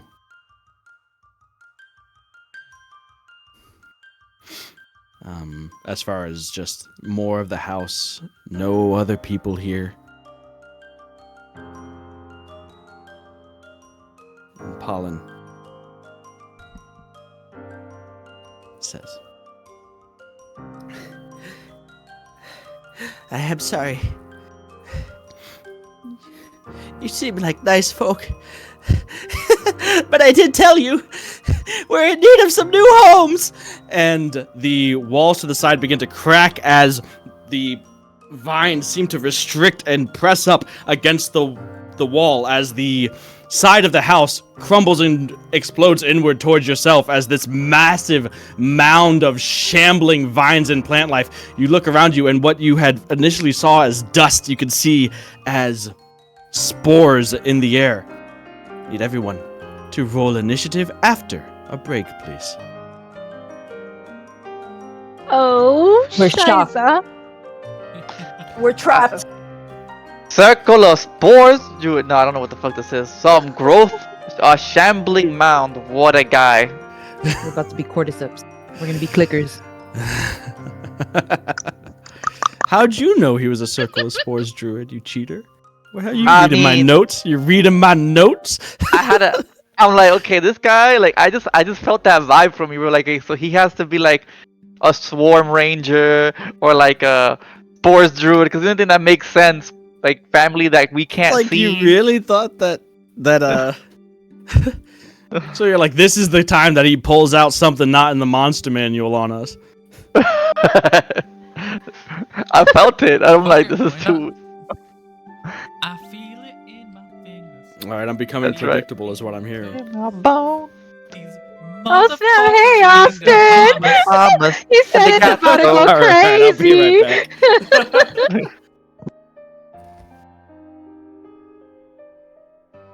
What do we gotta roll before he comes back? Constitution?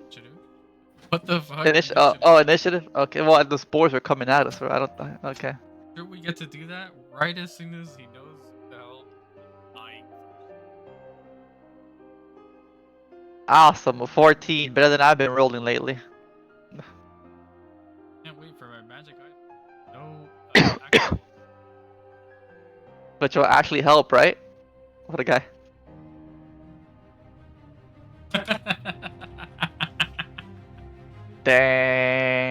Damn. Every time. That's the second time, bro.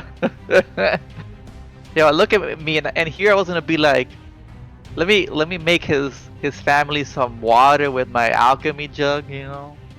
Be nice. Now I'm gonna make it into acid and throw it in his face. What? Dan can say what he wants, but I was suspicious after he didn't take. You didn't take your healing? You cut out when you were talking, by the way. So you said- Yeah, I when was he didn't take. Oh. When he didn't take my offer for using lesser restoration.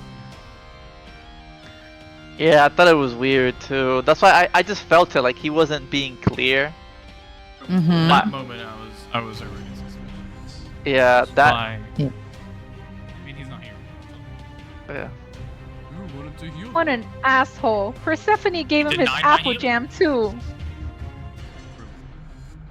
It's okay, Persephone. I'm gonna give you my apple jam.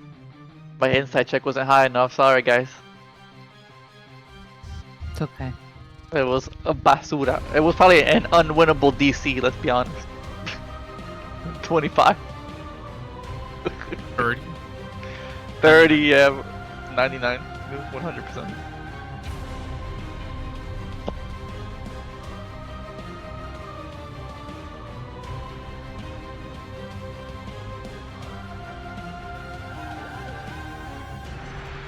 Okay, I'm gonna join real quick just to say Dune's very low on the stream. Like, I cannot hear him.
Alright, I'll unmute my mic just to see if I can. I sound better now.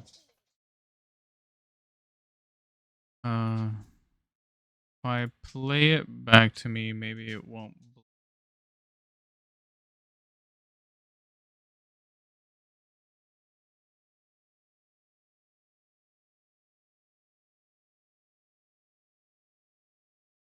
Okay, so I can't keep it that high. Better, but still wonky. I mean, the nature of this mic, sort of.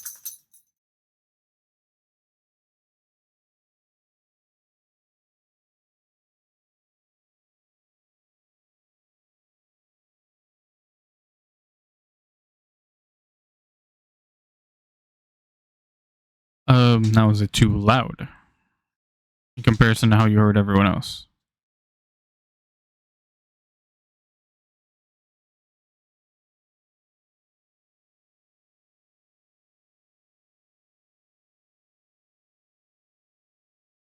Okay.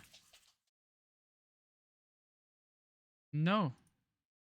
No, I just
welcome back. Alright, so just wait, you just shot us back into the thing? Just before asking anyone? That's how we do things now? Cool. Alright, so. Can I get your initiative roll, Persephone, please? Just Persephone. I'm not gonna ask you again, I got yours. Shut up. I'm not gonna ask you again because that'll give you a chance to re-roll it. Hey, I got a natural 1, so that's 3. Woo! Crazy. Damn. That's the second time.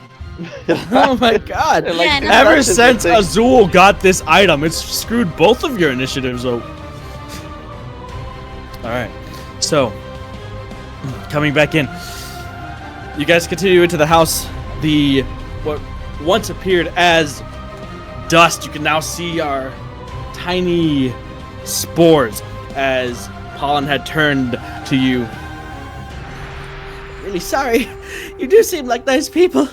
But like I said, we need new homes.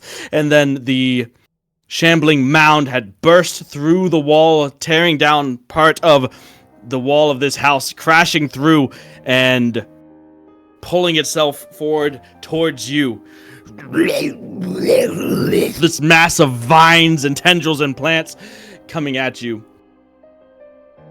First up, Fredericka, your turn. Oh, I'm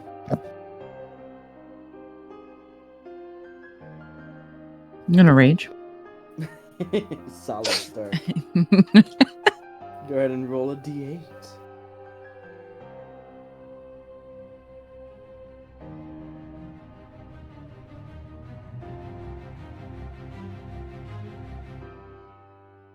What the fuck? Oh, my screen froze. Oh, no, it didn't. Hold on.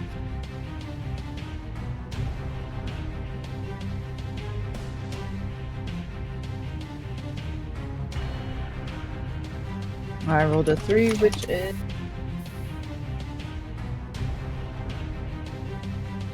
Oh, I get my pixie! Woohoo! Alright, so a flumph or a pixie. That's going to Wow. explode at the end of the turn. So that was your bonus action. Fredericka flies into a what emotional state?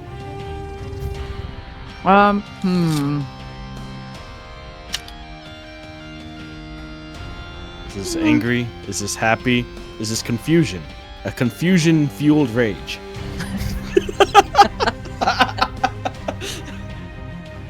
Just angry is fine. Gotcha. I gave this bitch. I took the time to explain my medicinal properties in these fucking shit, only for him to end up being a fucking pop. Waste of time. I'm angry. All right. Oh yeah. And as being angry, I'm gonna hit him. The shambling mound. Go for it.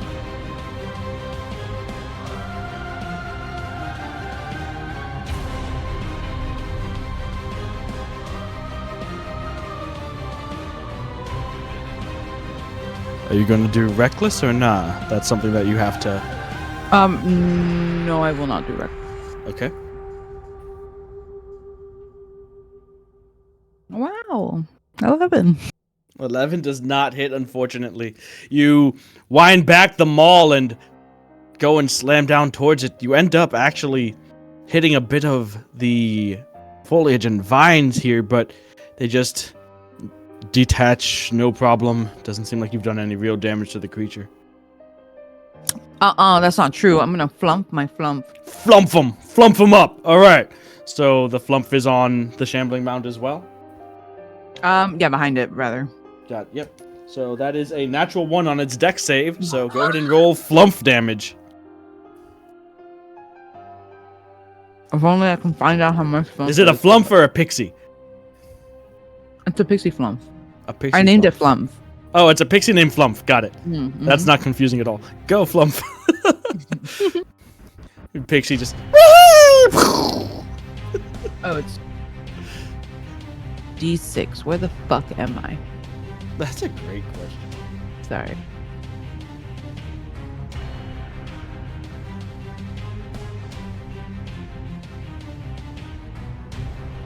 That's a 6. 6. Wow, max damage.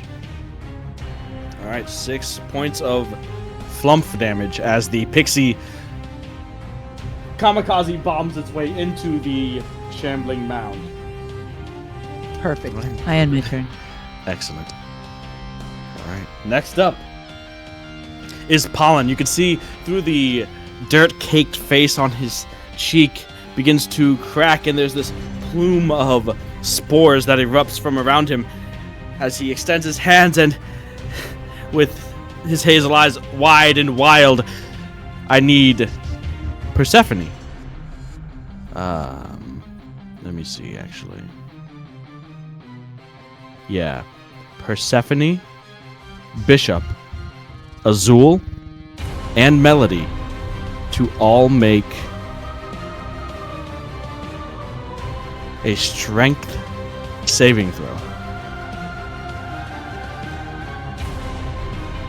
Go wrong, right? I mean, Pretty strong. for you, I rolled a 17. Oh, I rolled a 19. Yeah, Swoledy strikes again. I mean, we don't know that yet. Let me stop. Natural one. oh no! Oh no! Oh. no! No.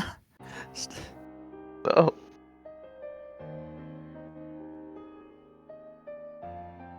Five. Actually, hold on 1 second. Sorry, guys. I messed up the dimensions of the spell, so it would be everyone except for Melody. Oh, no Swoledy time.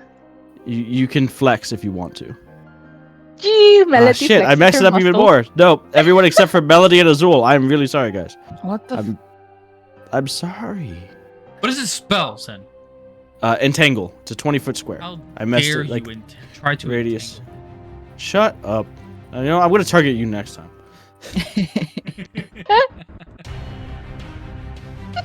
You know what? On second thought, you know what? That I'm makes done sense. changing my mind. I'm done. Done. Alright, so Persephone's was, I think, a 1, right? What was Bishop's? 17. Okay. So Bishop, you do succeed. Persephone, you fail, and you are restrained as the ground, as the plants below reach up and attempt to grasp and entangle you. Bishop, you manage to fight them off and avoid being restrained. Persephone, you are engulfed in the vines and restrained by the spell.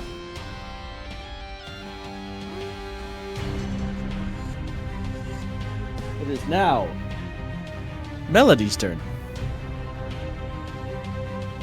Great. Use let's do vicious mockery on the shambling mound. Okay. Sorry. Yep. All right, here goes nothing. Hey, would you like me to remove that curse? Oh, my mistake. You were just born that way. Vicious mockery. All right, that is a 15. Oh, it's No, saved. it does save. Oh no. It's not ashamed of the way it was born, it would seem. Very fair, very fair.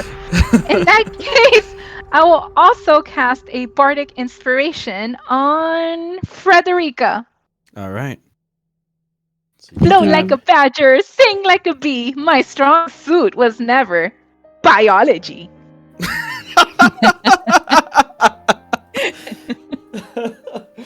You're gonna move, Melody. I And am you going get- to move this way. Whee! On top of all of the junk. Oh.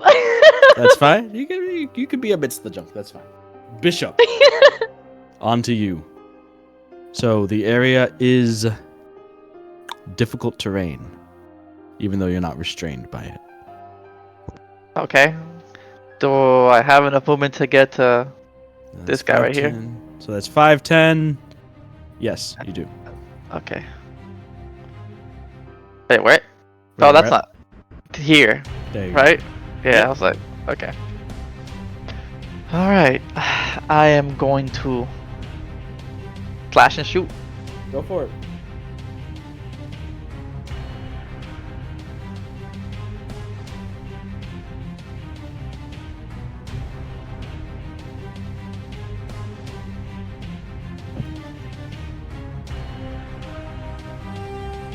That's an 11 to hit. I know that's gonna miss.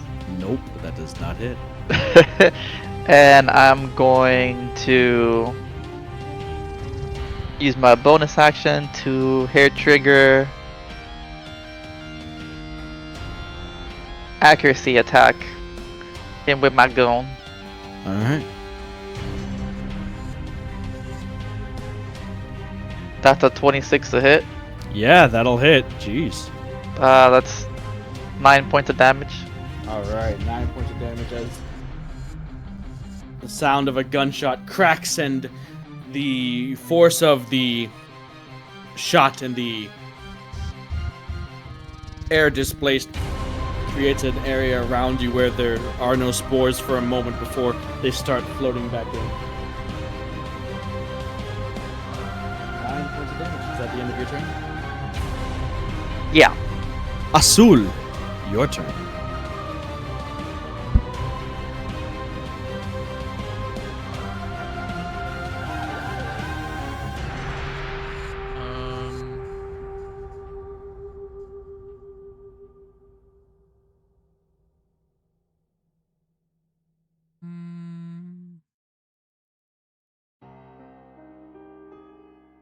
Wait, is Paul invisible? No. This is a staircase. He's in a totally different room right now.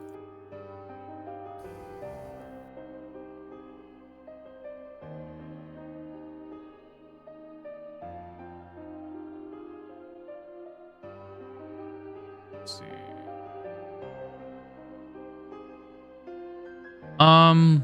Let's use. I think I have to be closer.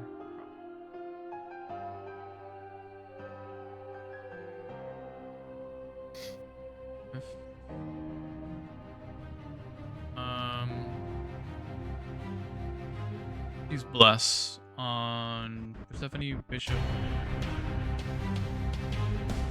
Who was the last one? Fredericka. Gotcha. Alright, so Persephone, Bishop, Fredericka, you now have Bless. Never, never, never.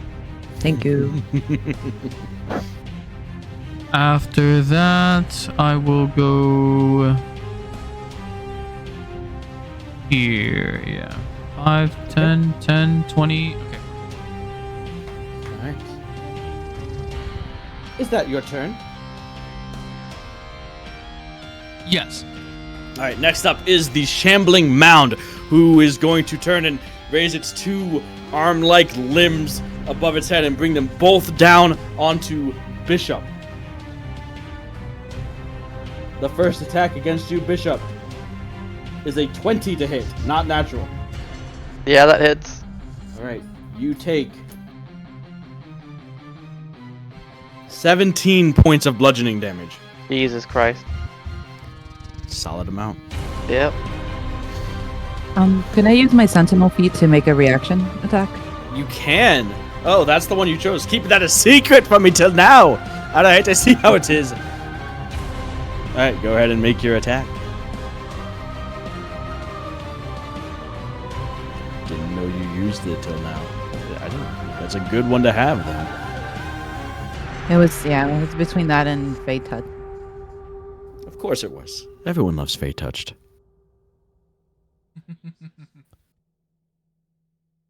That will hit. Yes, 22 will hit indeed. 2d6.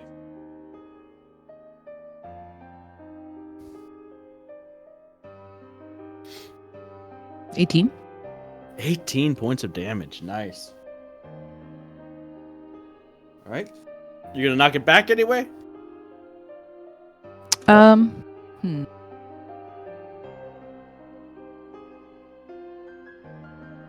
I'll push it over to the left by 1. Yeah. All right. It's going to move back and make its second attack against Bishop. What a bastard! That is a 9 to hit. So that misses. As the first one, you can feel as it slams down onto you, Bishop. You can feel the vines creeping and grasping around your legs and waist. But as the second one misses and you wrench yourself free from its grasp, you avoid that second attack. It is now Persephone's turn. You are restrained. Huh, what lovely plans. I'm going to outstretch my gauntlet towards this shambling mound and hex it. Okay. Strength. Gotcha. And then a pulse will come from the gauntlet towards it. All right, go ahead and make your attack roll. Can we get some bless inspiration hex indicators, dude? You slacking. It's 23 to hit. Yes, that will hit, absolutely.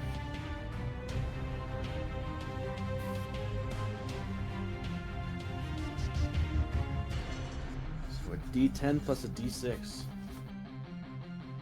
If you use the same bloody table, I wouldn't need to have to keep fucking spawning them. Why is dude more British than Azul?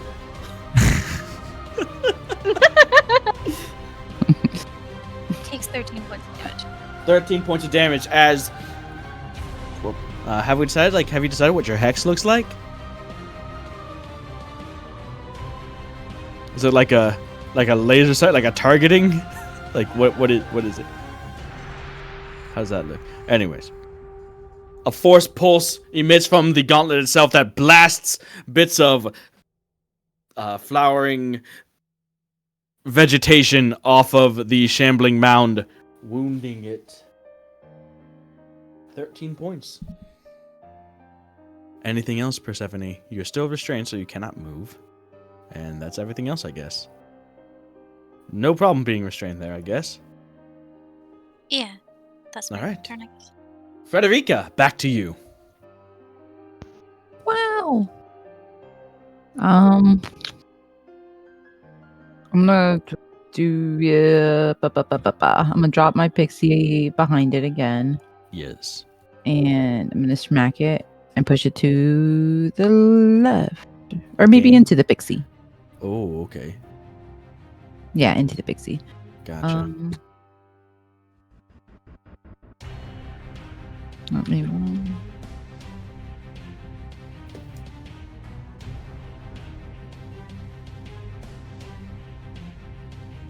It froze. What happened? Oh. Whew. 23. That'll definitely hit. Go ahead and make your maul. Roll damage for the maul as you smash this shambling mound and it push it backwards into the pixie. That gives it a nice hug.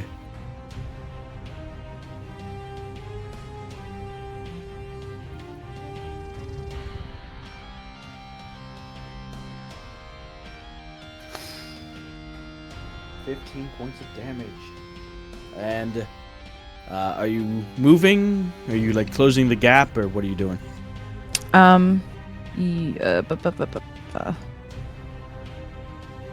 I'm gonna be in front of Bishop. All right. So you smash it with the maul and step forward into the space you created. At the end of your turn, that's a 12 for its dexterity saving throw.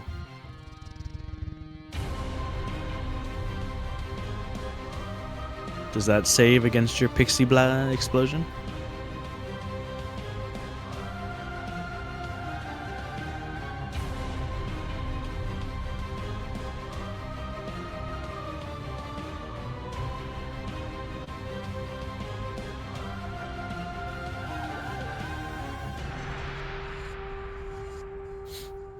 Fredericka.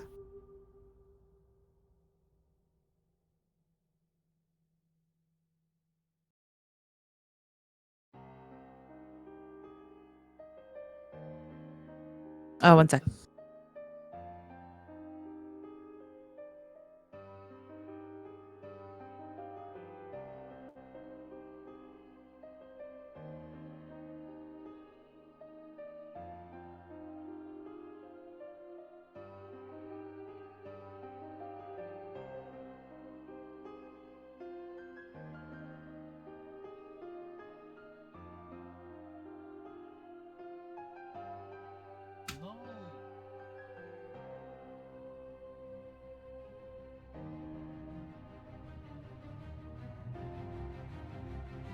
Are we looking up what your DC is, or is that what's going on? Yeah, absolutely. It doesn't say the number. It just says make a dexterity saving throw. Must succeed on a dexterity saving throw. It doesn't say anywhere the DC. It should. Let me. Maybe it's in It's 5e gonna Wicked be. It's Dot? probably gonna be like in the area where it said. A plus your proficiency bonus plus constitution modifier. Yeah, it would be before that in like the rage whatever part, like the wild magic, the wild surge rage or whatever it is. It's just she rolls everything through the Okay. tabletop. So Oh, Dice so, Cloud when yeah, she Dice rages Cloud chooses a doesn't have- different wild rage. Yeah, but her wild surge thing stays the same if anything. So your wild surge It's DC 14. is 14. Okay, so it does fail. The pixie hugs onto the back of the shambling mound, compliments its pretty flowers, and then explodes. Roll a d6. Wow. Wow. Wow. Seems like the compliment took the sting off of the pixie explosion. Is that the end of your turn? Duh. All right. You hear from the other room Pollen speaking. No, I know. I got a little excited. They're here. We can finally keep going. We can finally move on. I'll do better this time. And he comes back out, and I need everybody except for Melody Phew. to make a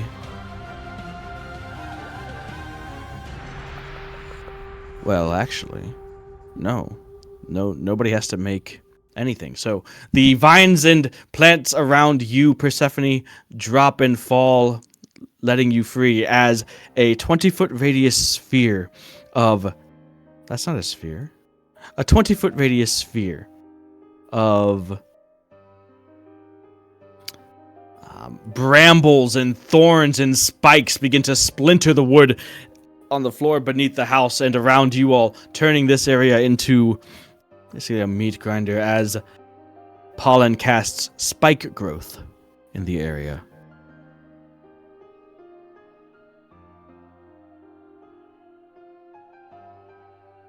And that's his turn. Melody, it is your turn. Question. Did somebody use hex earlier on a creature yet, or? Yes, heard- but you can use your hex on it too. Oh, okay. So I would like to use my hex on Pollen. You cannot see Pollen from where you are. Oh no! It's around Okay. the corner. This is the entrance to the next sort of room here. And these are walls. So you'd have to be like over here near the shambling mound to see him basically. Please, sorry. Uh, so like here? Right. Oh, sorry, right here. Is that your 30 feet? No, you cannot see Pollen, unfortunately. You said this here is a wall. Oh no. Okay. That and there's a so- giant shambling mound in your way too. oh dear. Yeah. Okay, let's see here. Guess I'll try to use my... Oh gosh. Can I try my... let's see here. You can cast hex on the Shambling Mound too. Yeah. Yeah, let's do that. I'll do hex on the shambling mound. Okay. So the way that hex works with multiple people casting it, everybody gets the damage bonus part of hex, but only one ability score will be reduced. So it will be either the hex that's cast at the highest level or the most recent one cast. Currently, Persephone's hex gives it disadvantage on strength checks.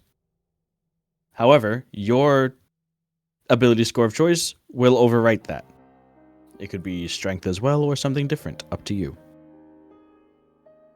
And what would happen if I pick strength again? It would just be nothing strength. Yeah. Basically, since yours is the most recent hex cast, whatever you choose overwrites the current disadvantage, the current ability score of choice. So if you just said strength, it would still be strength, no problem. Okay.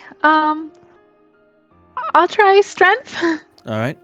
So it is hexed by both you and Persephone now.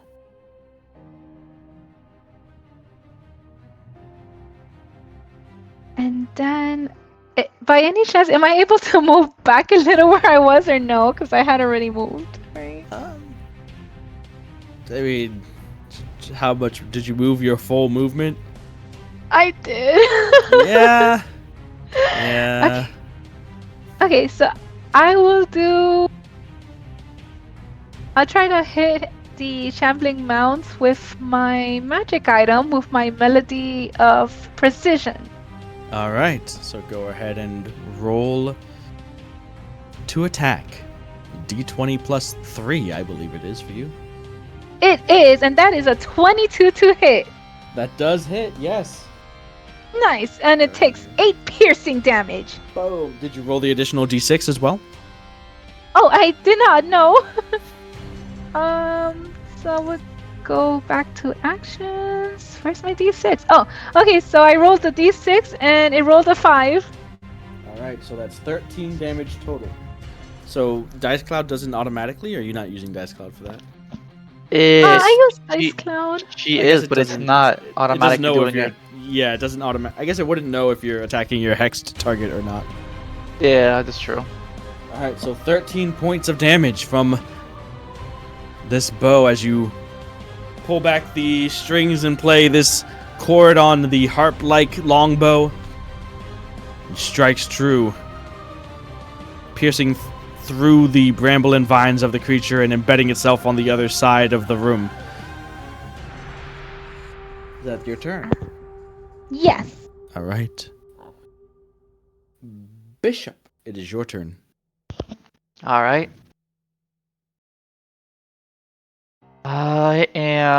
I feel like chasing after this guy, but I guess we should deal with this thing first. So before anything else, moving through the area of spike growth, Yep. you do take some piercing damage. Yeah. Trying to get out of. 7 points of piercing damage. What? Oh my god. Okay. What was that, like a max roll? Jesus. Almost 2d4. Yeah, a 4 and a 3. Oh my god. God damn, bro. Alright. Alright.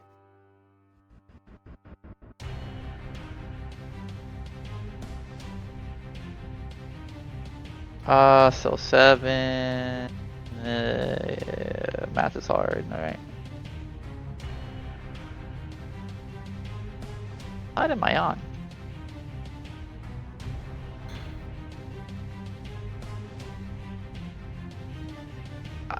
Just trying to lower my HP real quick. Or not. Okay, we'll worry about that later. So I am going to try to hit this guy again. All right, go for the it. best. All right, Slash and shoot. flash and shoot.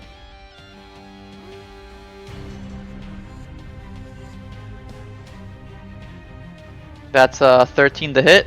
No. All Now the right. shoot, which somehow your non-proficient gun is better than your longsword. I'm serious, bro. This is crazy.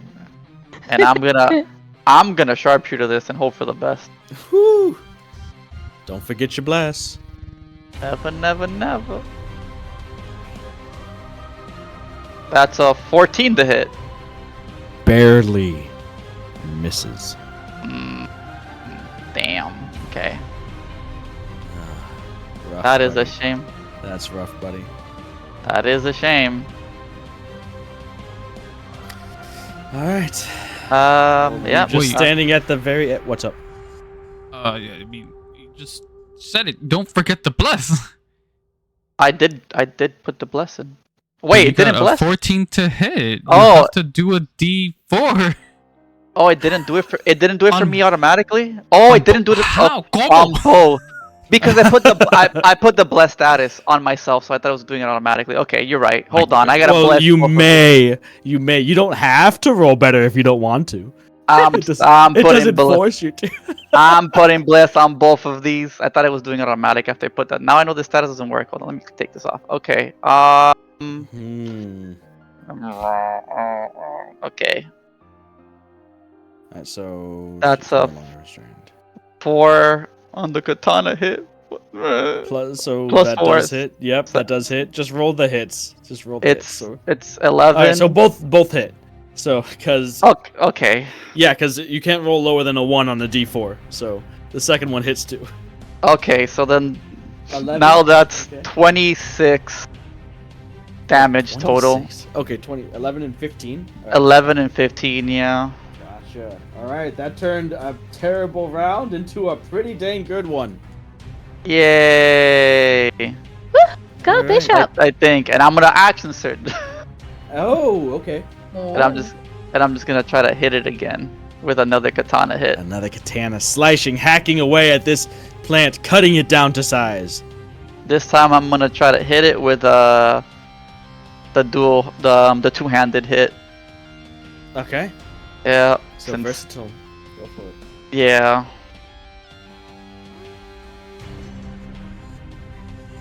That's a 21 to hit. Yes. That's another 7 slashing damage. All right. This, with every hack, with every smash, with every arrow shot, with every blast of force damage, this shambling mound is losing mass as you guys are cutting away at the vines and vegetation that make up its form. And should I mean, am I still in the spike growth here? Can I move, If or you am I out? if you move out of it, you wouldn't take damage. You're at the very edge of it. Okay, so I wouldn't take damage yeah. regardless. I could just stay here. Well, still? unless you move, yeah, if you don't take damage for staying still, it's for moving through it. Okay. Okay, I'll just stay here for now, I guess. All right, that brings us to Azul. So it's weird, What? but could I target myself with Vortex? I believe so. Give me a second to check the wording of the spell. Mentions another creature. Then no. Does you magically twist the space Another around creature. Another creature. Then no. You can only Then I'll target do something this. else. What are you doing? I will look up. And do I have room? Fly. You do have room to fly, absolutely. Beautiful. I will activate Gem Flight. Okay. So, the spikes and brambles that are about waist height that have consumed the space around you. There's nowhere to go but up. And Azul takes to the skies. So that's your bonus or action or what? Bonus action. My Fucking action is broken ass going to be- Drakenblood bullshit. It's not Dragon Blood. no. It's Okay. Gem Dragon. Oh, okay, whatever. Bullshit we did. From up here, I will use my primary action. From up here. Yes, From from above. up here. From above. I will actually. I'm gonna move.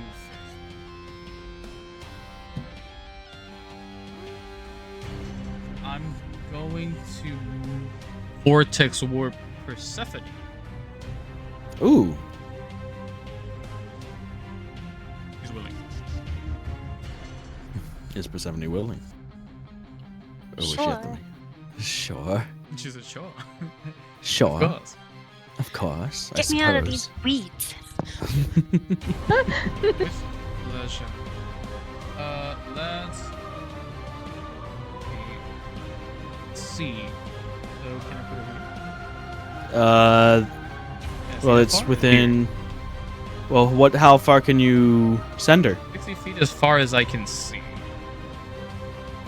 90 feet as far as you can see. Oh, 90 actually. feet, my bad. Yeah, you could see. You can see anything that's not crossing this line, because How that would about be here? where the wall is. Yeah. Oh. Hello there. What are you doing here? Suddenly, just appeared there. Ah! I'm in danger. You seem to want to keep me over there. So, hello. I'm here now. Oh, well, do forgive my family. You have just moved within 10 feet. I would need you to make a Constitution saving throw, as you are accosted by spores.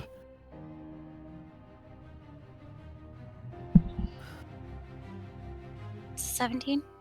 All right, you are fine. No problems whatsoever. And it was an 11 for my concentration. Concentration. Well, did I have to do a thing? Do I do a check there? I don't know. I didn't take damage, I guess, right? So No, you didn't take damage, so you're fine. I didn't yeah. know if it had that effect too, so I was like, No, you're fine. Dang it. Okay. Ruining my plans. What you doing up there, Azul? I believe. Dang, I don't remember. How Thwarting my many did it plans? take me? Huh? Yeah, I'm Thwarting your my plans. plans? Thwarting my plans? Alright. So you did take your bonus action and action. I think this was 20 movement. I think it was 20. I don't remember. Well, it would be 20 plus whatever you went up as well. Oh, true. Yeah, so that's it. Okay. That brings us to the Shambling Mound, which is now going to attempt to bring its viney tendril-like appendages down onto Fredericka. 2 attacks against you. Oh, First one is a miss. 20. Fuck. Not a miss. Okay, you take 16 points of bludgeoning, halved to 8 because you're raging. Ew. And the second attack is a 16 to hit. Oh, no, don't hit. Doesn't No? hit. Nope. No? Nope. Damn. All right. That's the mound's turn. Persephone, what you doing?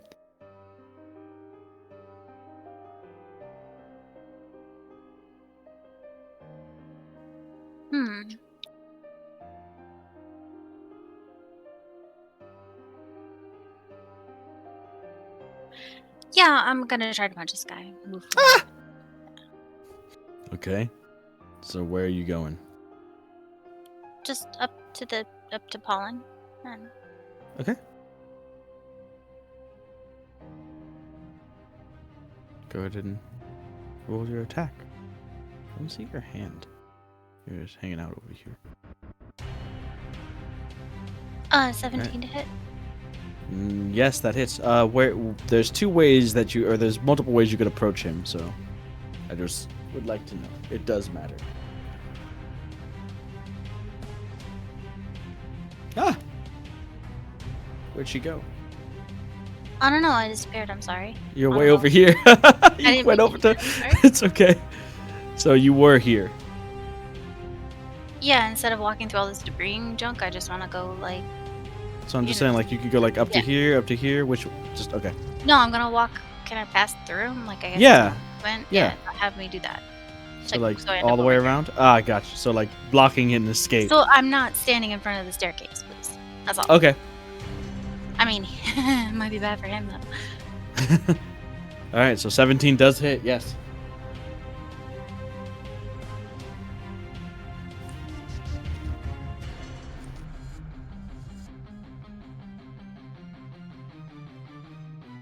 It's 10 points of thunder damage. 10 points of thunder damage as you sock him in the face, in the jaw. You can see that dirt layer and coating, part of it breaking off as if like an exoskeleton of mud and fungi and spores. I'm gonna shove him. All right. Trying to go prone or trying to knock him back? Trying to knock him back. Okay. Back towards everyone else. So that is Just knock him down. It's fine. knock him down. Okay. Okay. That's a natural 1 on his part, so you successfully knock Pollen prone, unless you somehow rolled worse than a natural 1. No, it's a 15. Okay.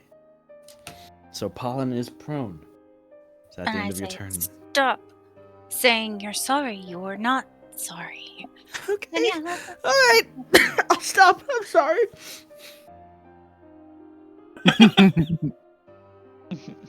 Fredericka.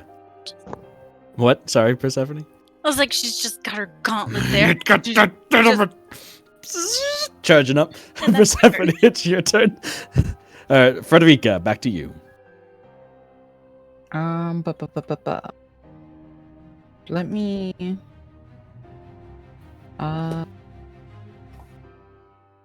I'll use my crusher fee and push him back one. Assuming I hit. Okay, go for it.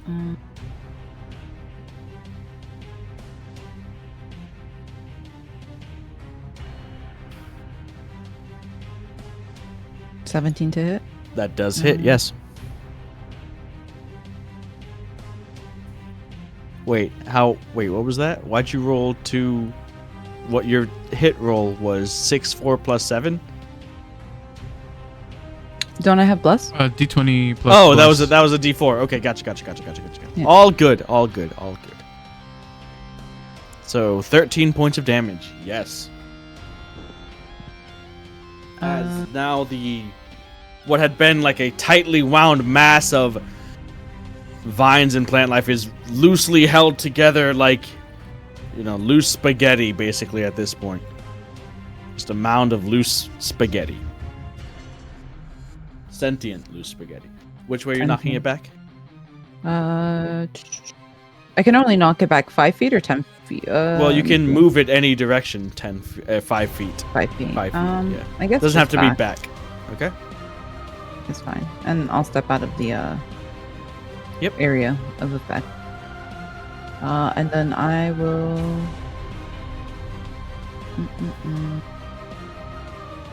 I'll flump it as well. Floom. From... Alright. That's a... Oh, yeah.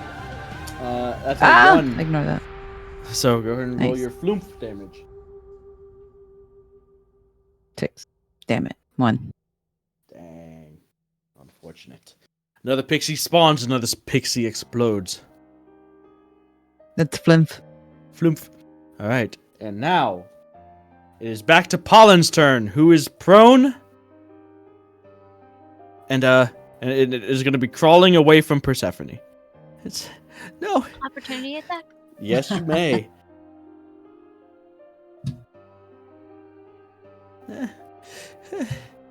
It's okay. It's okay. New home for all of us. I'll get it for you. I'm starting to feel weird about this. It's a 21. That hits. It's 8 points of damage. 8 points of damage to Pollen.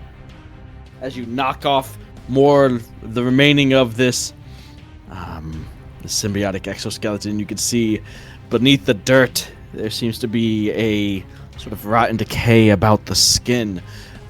Fungal growth, mushrooms beginning to sprout from the cheeks as he continues to crawl away 15 feet. And with disadvantage because of your gauntlet attack.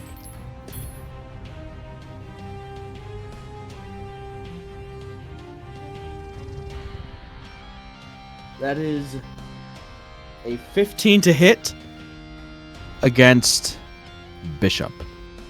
That hits. Oh, can I? I was gonna say, can I do cutting words to the damage roll? You may. What's the range of cutting words? 30 feet? It is. Let me double check. And is it within the target of the one that cast it, or the target of who you're trying to save? It would be within 60 feet, and it says you can choose this feature after the creature makes a roll, but before the DM determines whether the attack roll ability check succeeds or fails, or before the creature deals its damage. The creature is immune if it can't hear you. Okay. So it is within 60 feet. So it's what do you want to cutting words? The damage or the attack roll? Cut the. I'll do the. I'll give you a clue. I'm gonna give you a clue. My AC is 15. I'm gonna give you a slight hint. I'm not telling you what to do. I'm gonna give you a clue.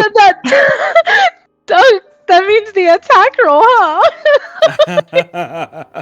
All right. So go ahead and roll a d6, although it doesn't matter. Any result will turn this hit into a miss as Pollen casts Thorn Whip towards Bishop. Bishop, the lashing vine wraps itself around your forearm up to your elbow until Melody shouts or does what?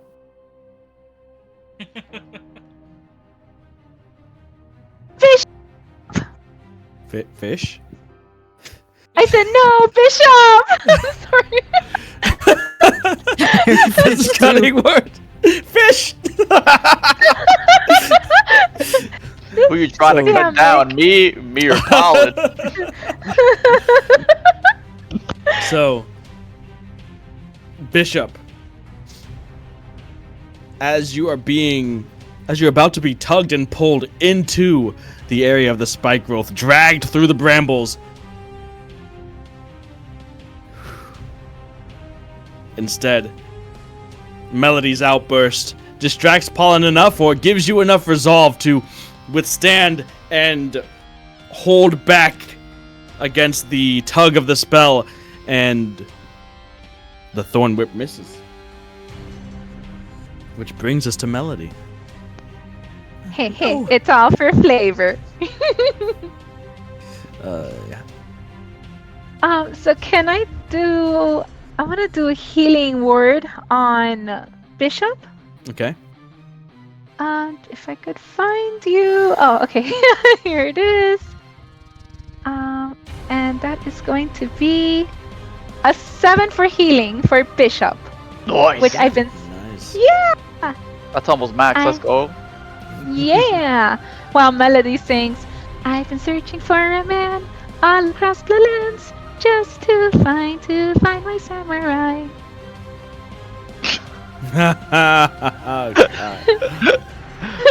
Where is this even coming from? I don't understand.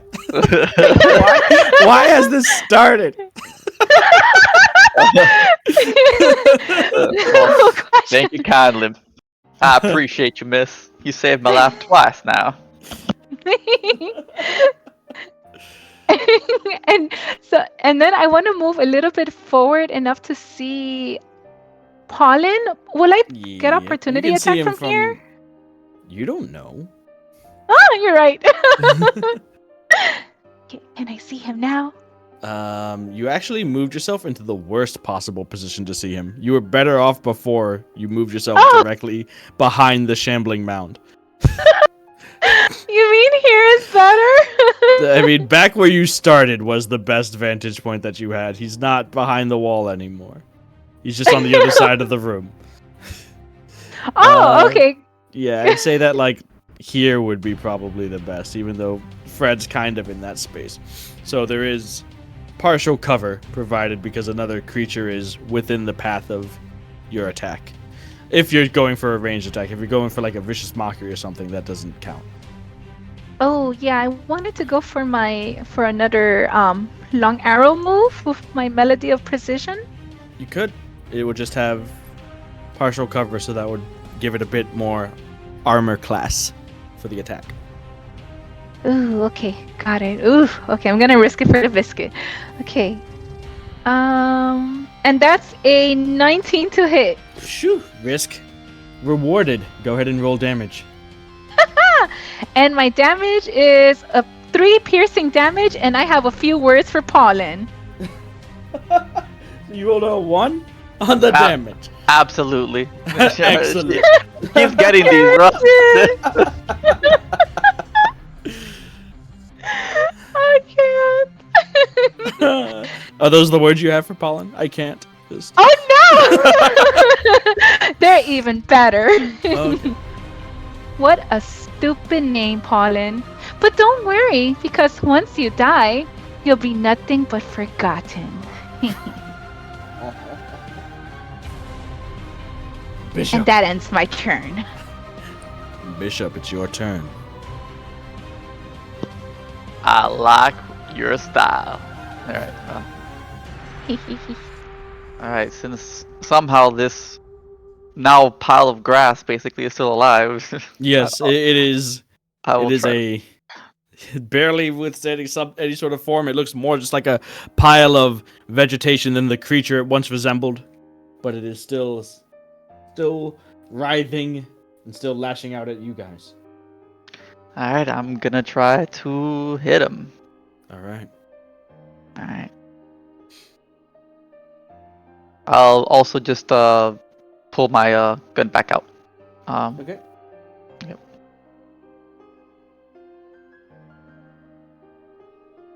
Brett. What? I just said bruh. Bruh. I rolled a 10 to hit. I'm Nope. gonna miss with bless anyways, so Jeez. yeah. Yeah. Jeez. I know, right? Ain't it something? Alright. And I guess I'll just risk it again. Another sharpshooter risk? Nah, Oh, okay. probably not. Just a regular hair trigger attack. Alright. You gotta be fucking kidding me. Oh Oh, no. You can't make this shit up. no. What is it? I rolled another 10. Ooh. Slash and shoot both seem to miss. They still hit like plants and vegetation, but you notice later, like in the moment after, it seems to be the parts that have already kind of detached from the being of this creature and don't actually impact its vitality. I got nothing. That's it. Azul, back to you, my friend.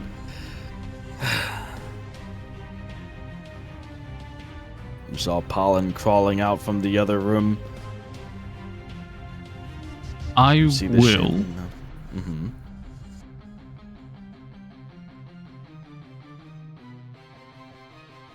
Twin spell a level 2 chromatic orb choosing fire.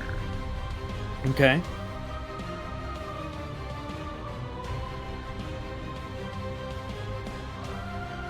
Do you have to roll? Do you have to designate targets before you attack, or can you just attack one at a time?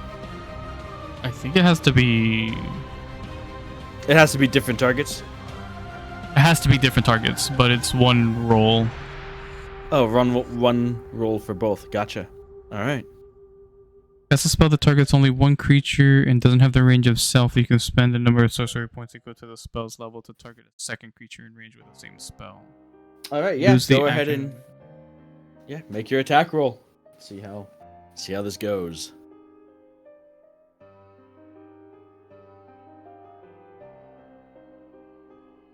What is that?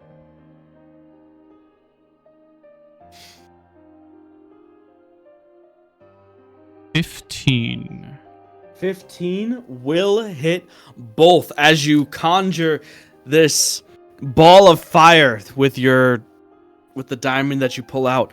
You shoot it in between both Pollen and the shambling mound, where like a Vel'Koz Q, it splits in half and goes in opposite directions, hitting both of them.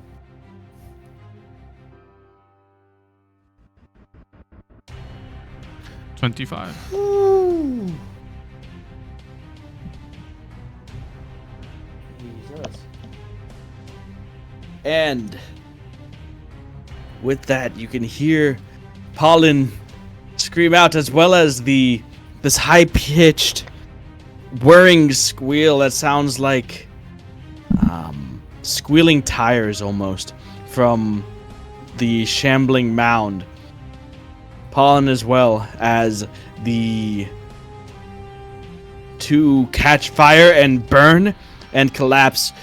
Persephone, as you round the corner, you can see pollen smoldering, but the life drained away, and the body quickly shriveling and withering as these spores begin to exude themselves from the corpse of pollen.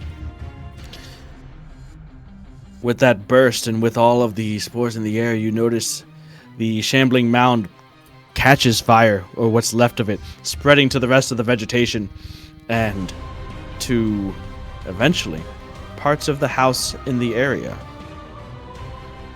Both pollen and the shambling mound are unmoving, slain by the same spell. What are you guys doing? The house is catching fire at the moment. Quickly, we must get out of here.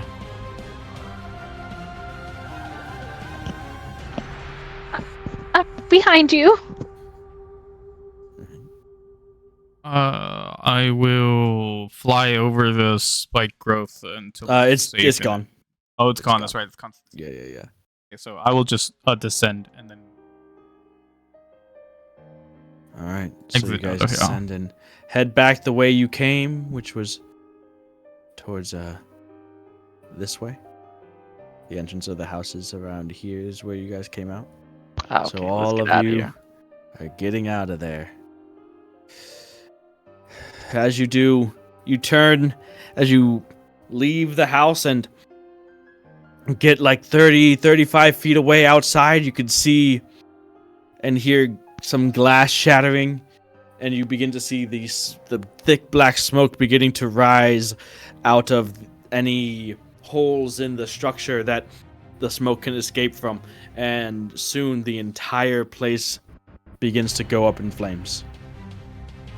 Some of the plant life around as well singes, smolders, and withers, but as you stand there watching this large 2-story house go up in flames, doesn't appear like it's gonna spread to the rest of the town. Plus, most of the town is dirt and stuff anyway, so.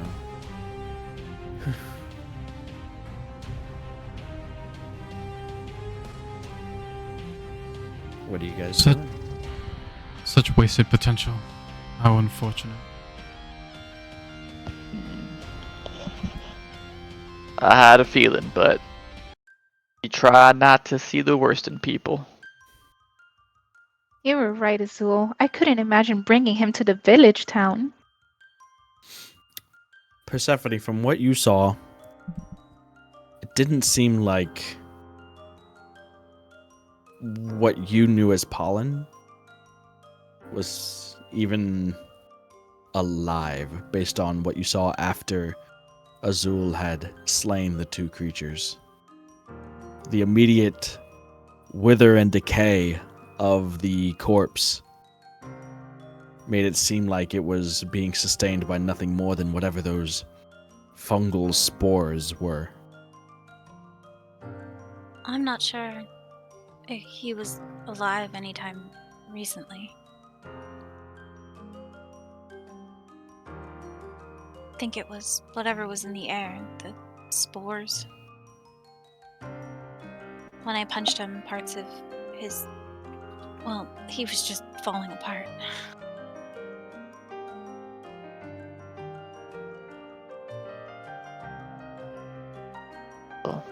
Well then. Guess it wasn't so much of a shame. What do you think?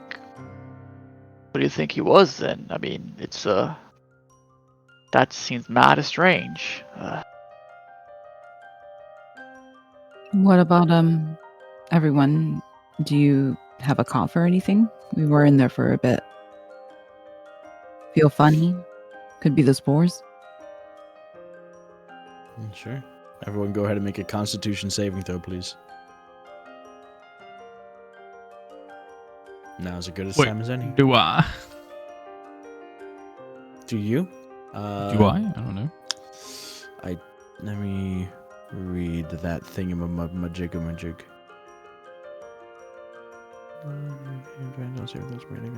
Well, you have Do we still have advantage. bless? You have advantage. I have advantage. No, yes. no. No bless. But what about that bardic die?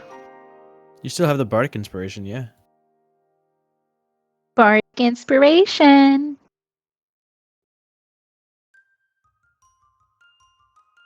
It was nice knowing you guys. Lucky number 7. Oh, I have bardic. Oh you have my bardic, yeah. god. This whole time, wow, that's worse than forgetting a bless. Oh, I didn't know I had it. Oh, damn, I have it on my head too. That's crazy. Hold on, wait. I have it on my head too. My bad. Hold on, no. I'll use it right now for this occasion. I don't care if it's. There we go. It all That's adds a up. nice one too. Bardic. All right. So, all of you guys seem fine, except for Bishop. Oh shit. Bishop, you kind of after the question was raised, yeah. Like something's caught in the back of your throat, but you just can't get it out. Here, let me try what I was. Let me try what I was gonna try on him before. I'm gonna use lesser restoration on him. Alright. Hold still. You go up and you cast the lesser restoration. Let me see what that exactly does. Gets rid of some things I know. Poison, paralyze. Poison, deafen, paralyze, or blinded. Gotcha. Alright. So, as the magic of Azul spell flows through you, gives you a pat on the back, and you can feel this lightness to your lungs as it moves up your esophagus and out of your sinuses. You guys see, as if drawn out by the magic or forced out from within, these spores from Bishop's mouth and nose come out and then quickly dissipate. You take a nice, clean, fresh breath of air. Well, not really fresh. There's a bit of smoke everywhere now, but you feel better. Thanks. I appreciate you. Are you okay? Yeah, I'm feeling much better now. It's nothing a little fresh air won't fix. And so, with the building burning and blazing probably into the night, maybe even for the next day or so, you guys turn, head out, begin the trek back to Millgrove.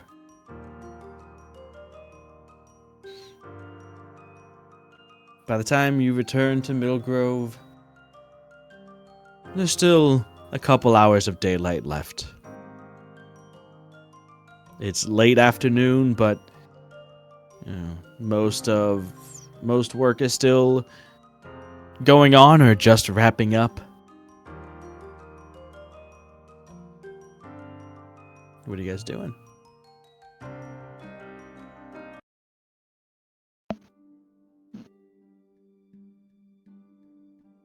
I think I'm due for an apple pie. Or maybe 3.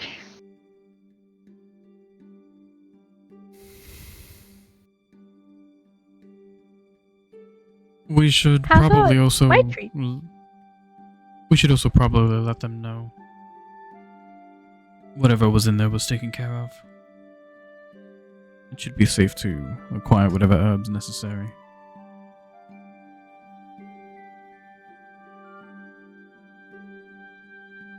I think that's a good idea, Azul. So, was it the slimes? Or was it the pollen thing? He did seem to have a genuine hatred over the slimes by the tone of his voice, although I'm not 100% sure.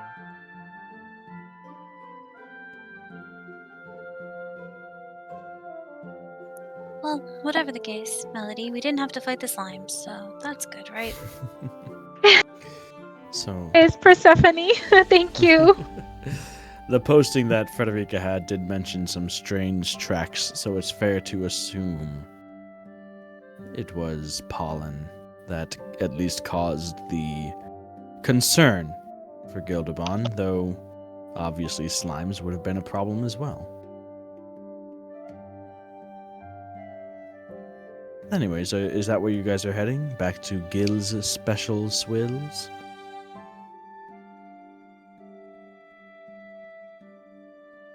Yep. Alright. You guys head back there. The open sign is still open. You guys head in.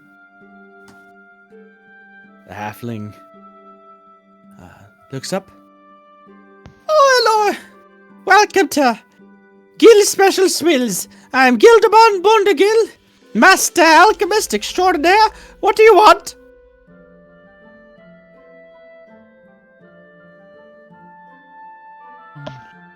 Yes, I believe you introduced yourself last time. Oh, repetition. Repetition is key. That way people remember you. It's the only way you learn. You only learn through repetition, you know. No one gets it on the first time. That's That- not wrong. Of course it isn't. That's very true. I learned that in Bard school. Bard school. They have schools for bards. Well, I suppose. How else you gonna learn? Never knew. Then again, don't care.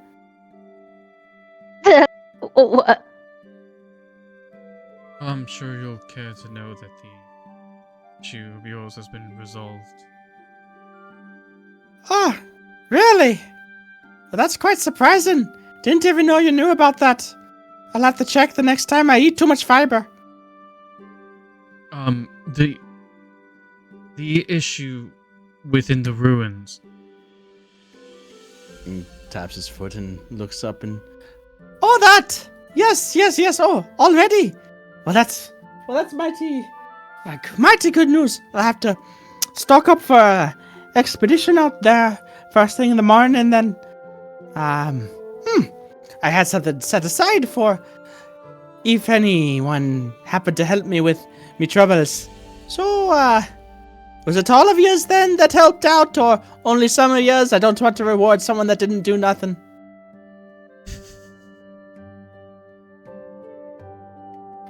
I assure you, we all participated in taking care of the threat. Make a persuasion check. No way! Doing what? I see. That's Oh. so toxic.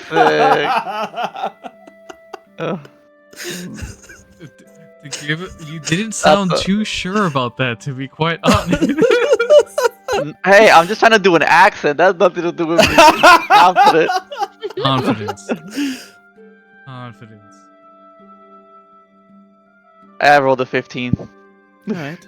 That's good. That's good. Don't feel so inconfident. Alright then. Well, let me go ahead and get you something. As I've not been alchemizing for some time now. You know, the Wardens they're the best customers as of recent. Now that they come down, they keep me busy. Have me making up potions and poultices and all kinds of things, really. But since I wasn't able to get back out there, stuff slowed down, so don't have much for you in the ways of gold, but...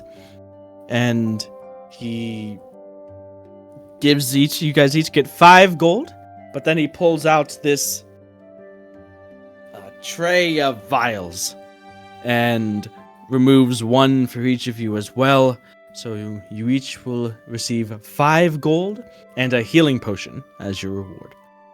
That's pretty good. Hey, so Thank you. Yeah, not I've been needing these. Don't go and drinking them like they're ale. They're not easy to make, you know. When you do go back, mind the spores, if there are any. Mind the spores. All right. In the air. Any Okay. particles in the air, be wary. Understood now. In the air for yours or in the air for me? You see, I'm a bit closer to the ground. I don't really... air pollution doesn't tend to affect me as it does you tall freaks. Thank you, sir. Yeah, not a problem. I'm here if you need anything. Azul is taken aback. There, but I'm off to get some more jam.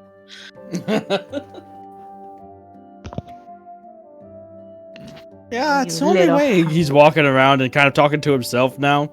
It's the only way I'd be able to live in this place anyway. If I was affected by smells and stuff in the air, couldn't live this close to Dia. Blah.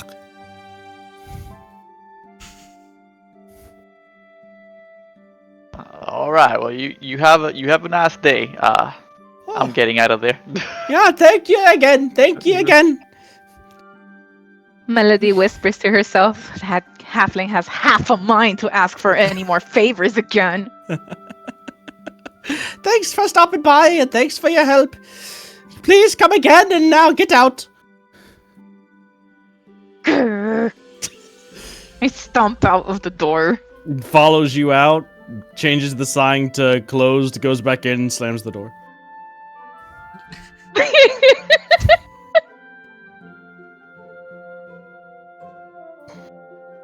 Suppose it's getting late.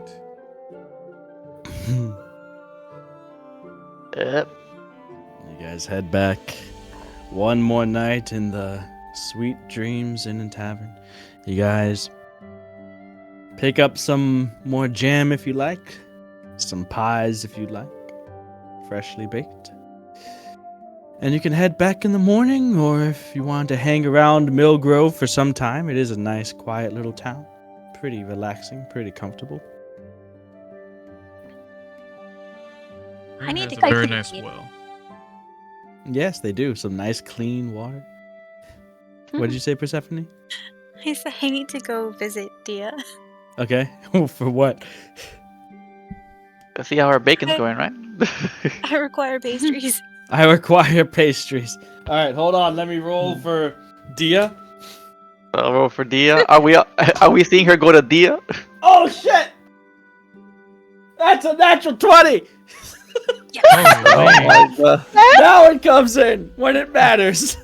Yeah. Nice.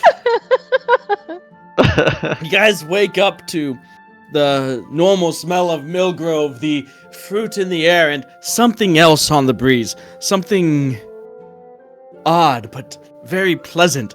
The smell of fresh pastries baking. Not just that, but they're mouth-watering, like to the point where it wakes you up and you just, like a cartoon character, nearly float after them. Where is it coming from? You think it must be one of those homemade pies or something, but oddly enough, or to your surprise, your noses lead you to Dia's bakery.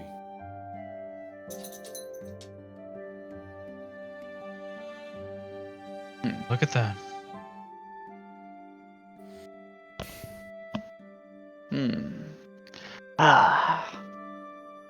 Brings back good memories.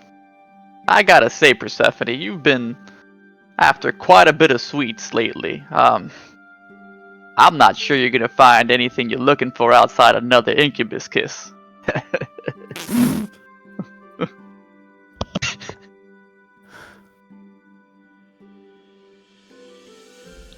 A what? You heard me. Don't be coy now. There aren't any fish here. What? You know, What? fish. Oh, of course, jeez. Jeez. Wow.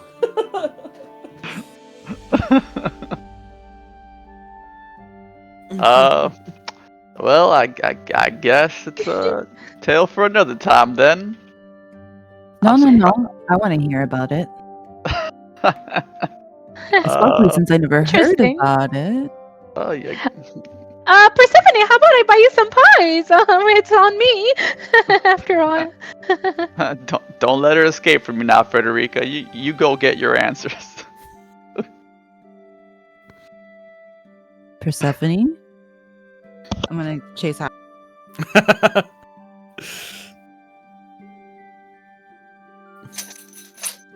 Yeah, hey Fred, what's look, it's pastries. Just like Just like what? What that are you pastry hiding? back at home, you know?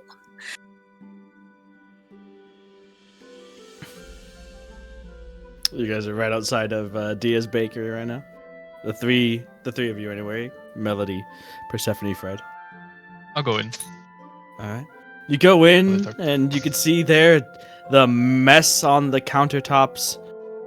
Dia having just pulled out a fresh batch of some kind of pastries, and you can see the tall Minotaur woman covered in flour and what looks like some kind of fruit filling. And she says to herself before she notices you come in, "Oh, who you kidding, Dia? They're probably no good."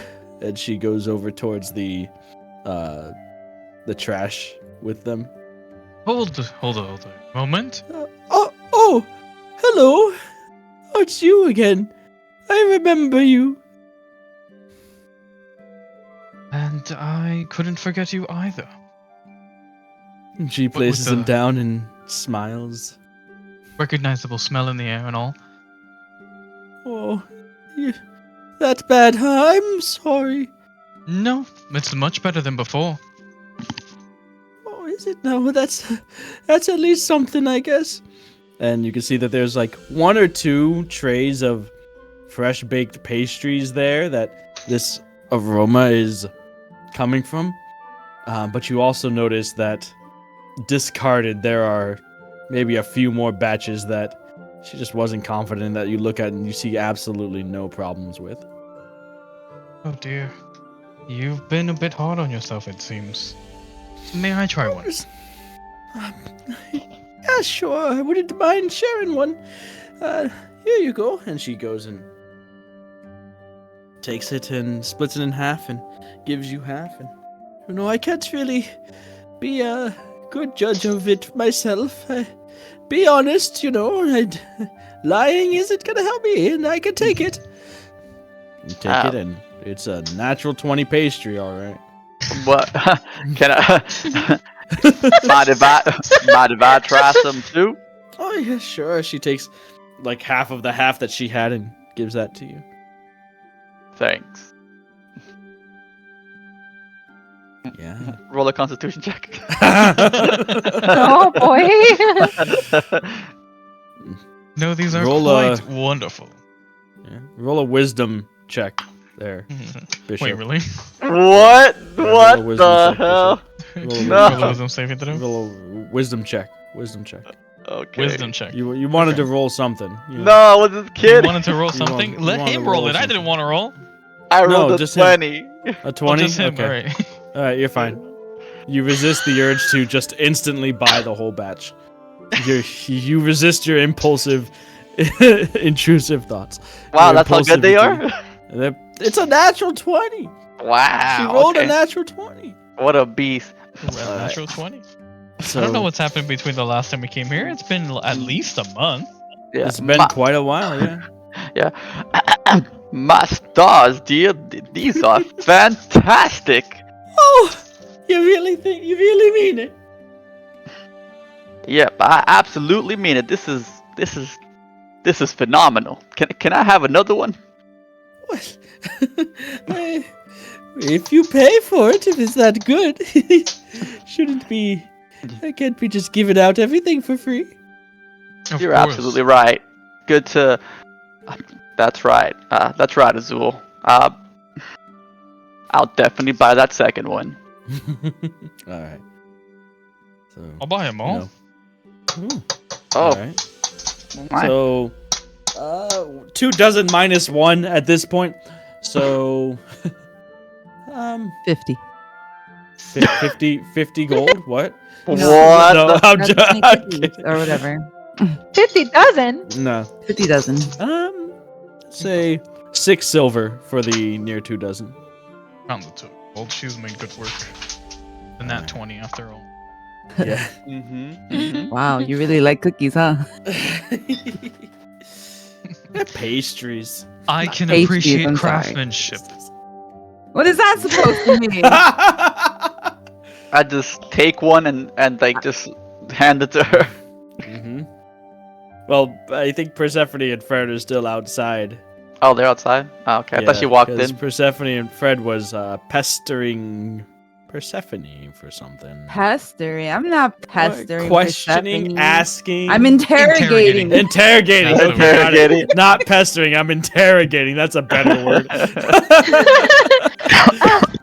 Fred, let's go inside, have some pastries. I heard lots of ruckus going on inside. They must be better. I don't want to show my face. What if she remembers me? Maybe she'll give you a discount. I don't think that at all. Twice. What do you mean twice? Twice the discount? No, I did. He You told kissed twice? Yes. What? Okay, so I wasn't going to, and then I don't know. He said something about forgetting, and I was crying because I was thinking about Frank, and I just wanted to forget. That's a lot to take. Oh, what? You? Are you And okay? then it hurt really bad, and then to get Melody out of there, I kissed him again. So that's what happened. Man, what is it with us? And just first that thing, and then now this. Are you okay now? I mean, Yeah. I know we just fought that other thing, but you know. Well, like I said, Melody helped. She really came through. Thank you again, Melody. Persephone, we couldn't have resolved this mystery without you anyway, so thanks to you. I turn around aggressively and shake Melody's hand. Roll a strength check! Can I roll a strength check? I feel like that's gonna hurt. Okay, just strength check for hearty handshake. Am That's I like a really first quality? impression. Wait, is it a saving throw or Nope, just it's a check. It's just a check. You know, she aggressively shakes your hand, and you want to, match that force because that's how you were told when you when you were in Bard school.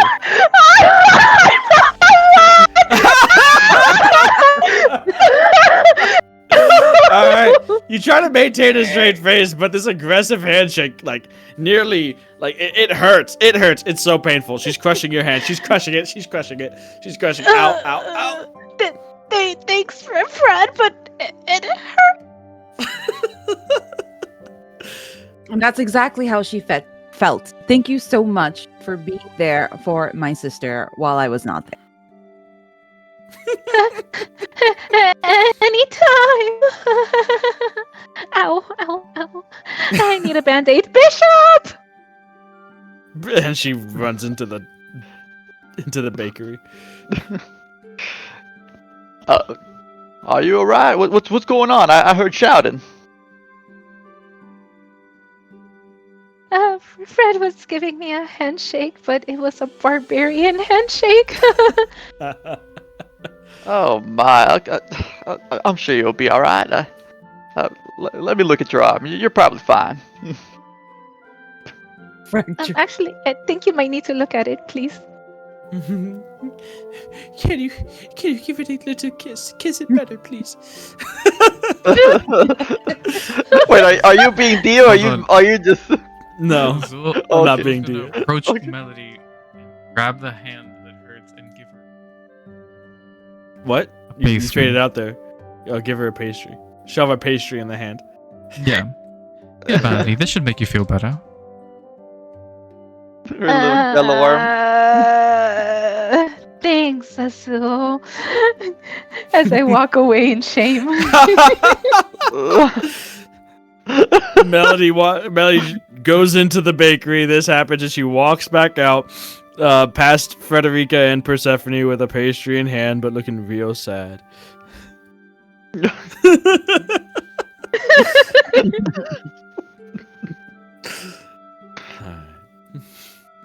Azul shrugs at Bishop. What? I thought they were good. They were excellent. I don't know why she looks so sad. I just.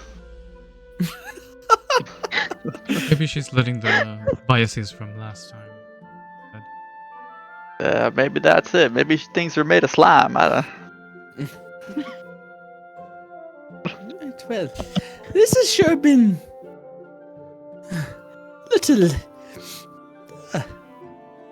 little bit of motivation I'm feeling.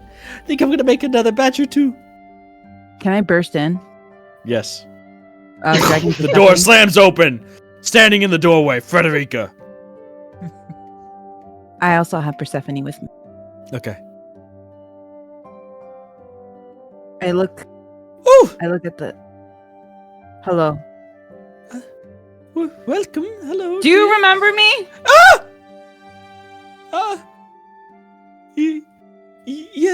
Yes, I do.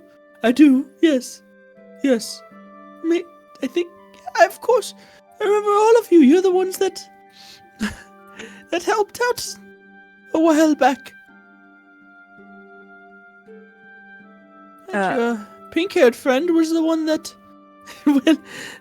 made me need to get a few new blankets. Blankets? Well, she was laid down over here after your whole ordeal last time, and, well, whatever it was that was coating her ate right through the blankets I had.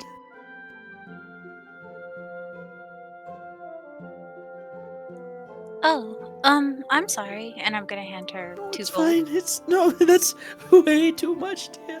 It's quite No. alright. You've been very kind, and whatever you're baking smells delicious. Well, I'm sorry to say that your friends here bought what I had available. What? There's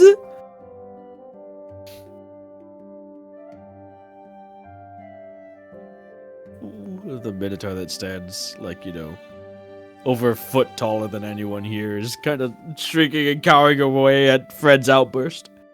I'm gonna take out the jam and offer it to her. Be like, maybe you could make something with this. Ooh, is that fresh from the orchards?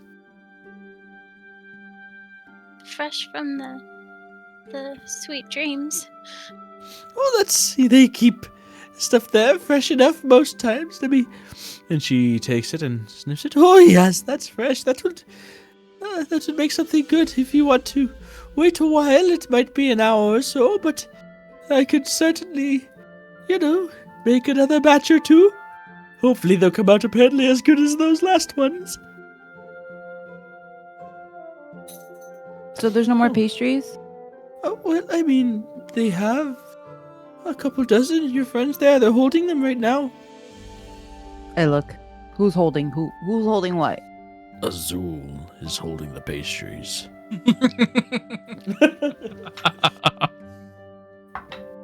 Man, this is scariest boss. One moment.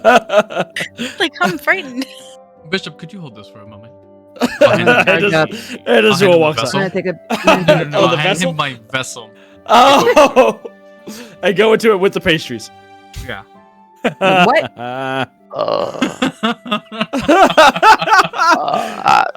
I assure you, I'm no accomplice to this. Azul is gone. Oh! What is? Inside the vessel. What is? Oh! Here, Fred, you keep watch till he comes out. Oh no! Thanks. Betrayal. The betrayal. Where's the All well? right. Oh no! It's right outside, pretty much. Be right back. Those no! pastries should be Wait, shared with the world. Whoa. Alright, so Azul says, Azul hears all this. He doesn't see, but he can definitely hear all this. Alright, Fredericka's walking out. I grabbed I leave her. the pastries inside and I come outside. Why is Azul trolling her? Is this neutral behavior? Chaotic neutral. Yeah, right? I love it. What have you done with them? Where are my pastries? I mean, not mine, but yours. I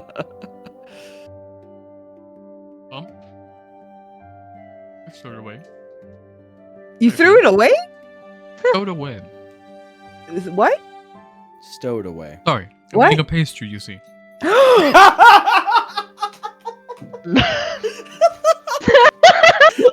Is he holding on to one? I was finishing. I think it's just like in his mouth. Are you holding on to one? No, I finished it. Yeah. As I was finishing in real life my ice cream sandwich. Perfect. Oh man, Fred that's starts how getting dedicated he is to the role. I had to have my mouth full. I'm gonna start crying. Oh. I wanted to try her pastries to not say rude things anymore or something. Oh, come on, Azul. Give her a pastry. How could you keep that wonderful pastry from the world? I wanted to apologize. It's been on my mind this entire time. How do I make this? I don't want to. What? That's weird. Can I just put my hand inside of it and grab it? Like a bag of holding? It's not. It's definitely not a bag of holding. Damn it. You're gonna make me go back inside? Time to upgrade the key.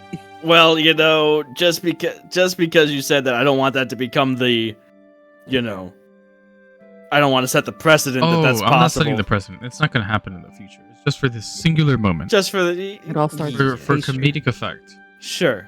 You reach in to the extra dimensional space that is your vessel, and you pull out all the pastries. Or you're fishing out like, no, that's a throw pillow. No, that's my blankie. No, okay, they're the pastries. Okay, and you pull out 2 pastries. Sure. And Fred and Persephone will grab it. Okay. Fred and Persephone are each handed a pastry from Azul. Thank you. Grab it. I eat it. I stop crying. I walk away. Sucker. You thought I was gonna become a better person.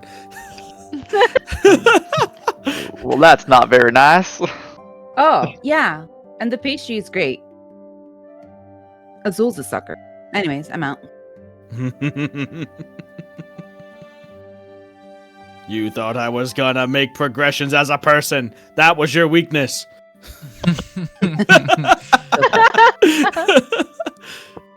I'll shrug.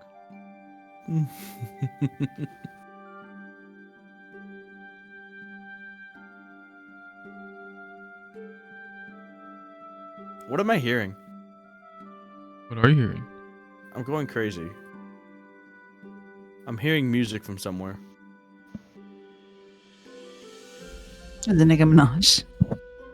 Okay, I'm fine. I'm going crazy. Anyways, so with pastries in hand, you guys begin to make the trip back to Twin Hills.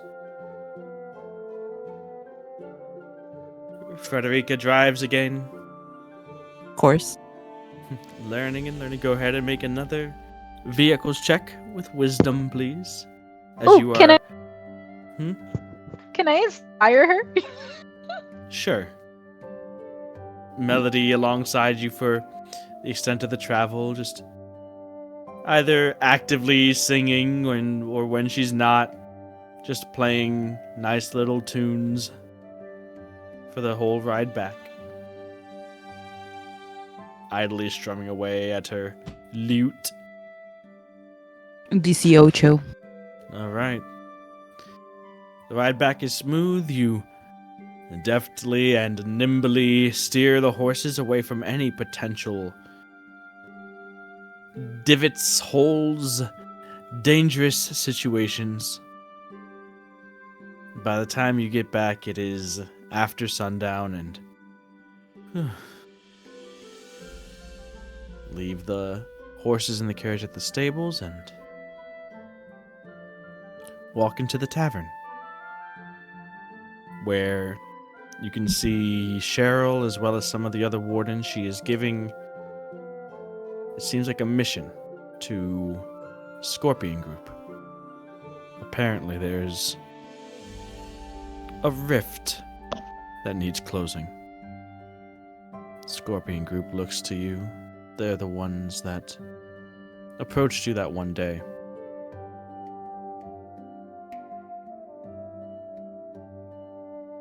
All right, you heard her.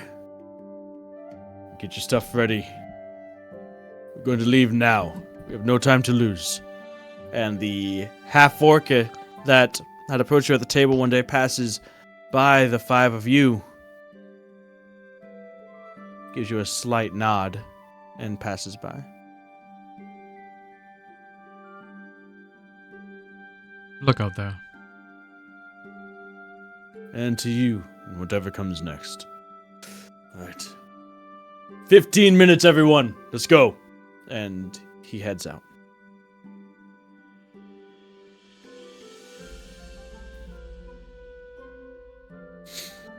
Persephone's eyes well up. Alright.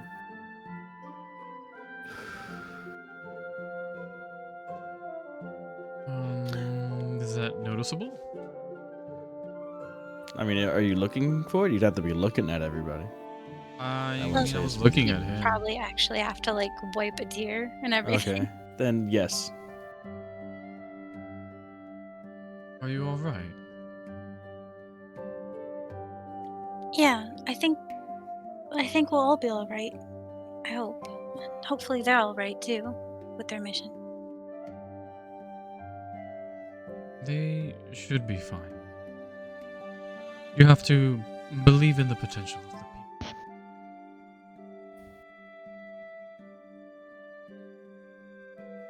I think I might be starting to see it.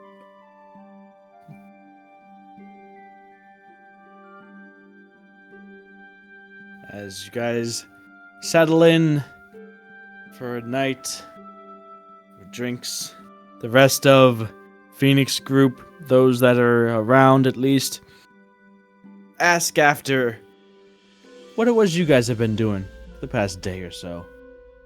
Where you guys went, and you share some drinks, share some food, tell the story of what you had just been through in Millgrove and Pollen and the Shambling Mound and Dia and her pastries. And that is where we will end off this side quest. Very nicely done. I don't like that you ruined my plans, though, Melody, Persephone, Azul. Looking at you three. What? Wait, me, us? Yes, Me. you. I What are you planning on wanted doing? to You want to kill me. Thorn whip, drag somebody through 10 feet of spike growth. That's all I wanted to do. Oh my god! He was gonna kill me, bro. D10 plus 2d8. D6 Twice? plus 2. No, Oh, it's- D6? It's a D6 for Thorn Whip, and then it would have been 4D4 for the. Oh, for D4? Okay. Yeah. 2D4 per 5 feet dragged, and it would have been 10 feet dragged through, so you would have. You're the one with the lowest HP. He's actually trying to kill you. That's crazy. He was trying to kill me. Actually, with 24 HP, I may have just barely lived. Maybe. I can't let that happen, son. It's part of the story. It's part of the story. Whose He's- story? The story that you tried to Melody's. force Yeah, Bishop the one that into? she's writing, the fan fiction she's writing. The bad thing. Damn, they're after me. Caught me Like, red-handed. really? Where is this guy? It came out of nowhere. I don't understand. Eventually, Eventually, my wife is gonna have to canonically die somehow. Oh no! Alright, then. Canonically die somehow in quotes. Accidentally dies. Then write it in. Accidentally quotes somehow quote. All right, got it. So I'm gonna have Bishop's family as part of a side quest, but Melody has to be involved somehow with that side quest. Fuck And yeah! then she can have the opportunity Oh my to murder Bishop's family and then be the one to console him. Secretly murder and be like, "Oh no, Bishop, I'm Yeah. sorry." To be honest, it's kind of interesting, isn't it? It is, and so does that fireball in level 6 and his whole family. No. All that I'm fake sorry, coffee I tried to- bro. I mean, like you're that. chaotic, but that's evil. That's straight up That's evil. evil. I like how Ajax just pops into my into the Bloodlands like overlay. I see your dumbass Ezekiel there just staring at us.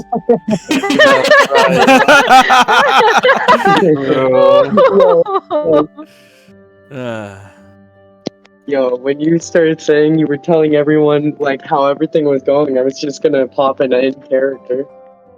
Why? thought about it. Oh, Yeah. okay. Just Pop in, pop out. in. Yeah. Just pop in. Just. Hey Yeah, guys. just. Alright, wow, alright. you guys Let really me did all that. let me go ahead and say goodbye to everybody, so we can Yeah, Oh, true. stream all of everything. Alright. that So was cool. I caught yeah, some of it.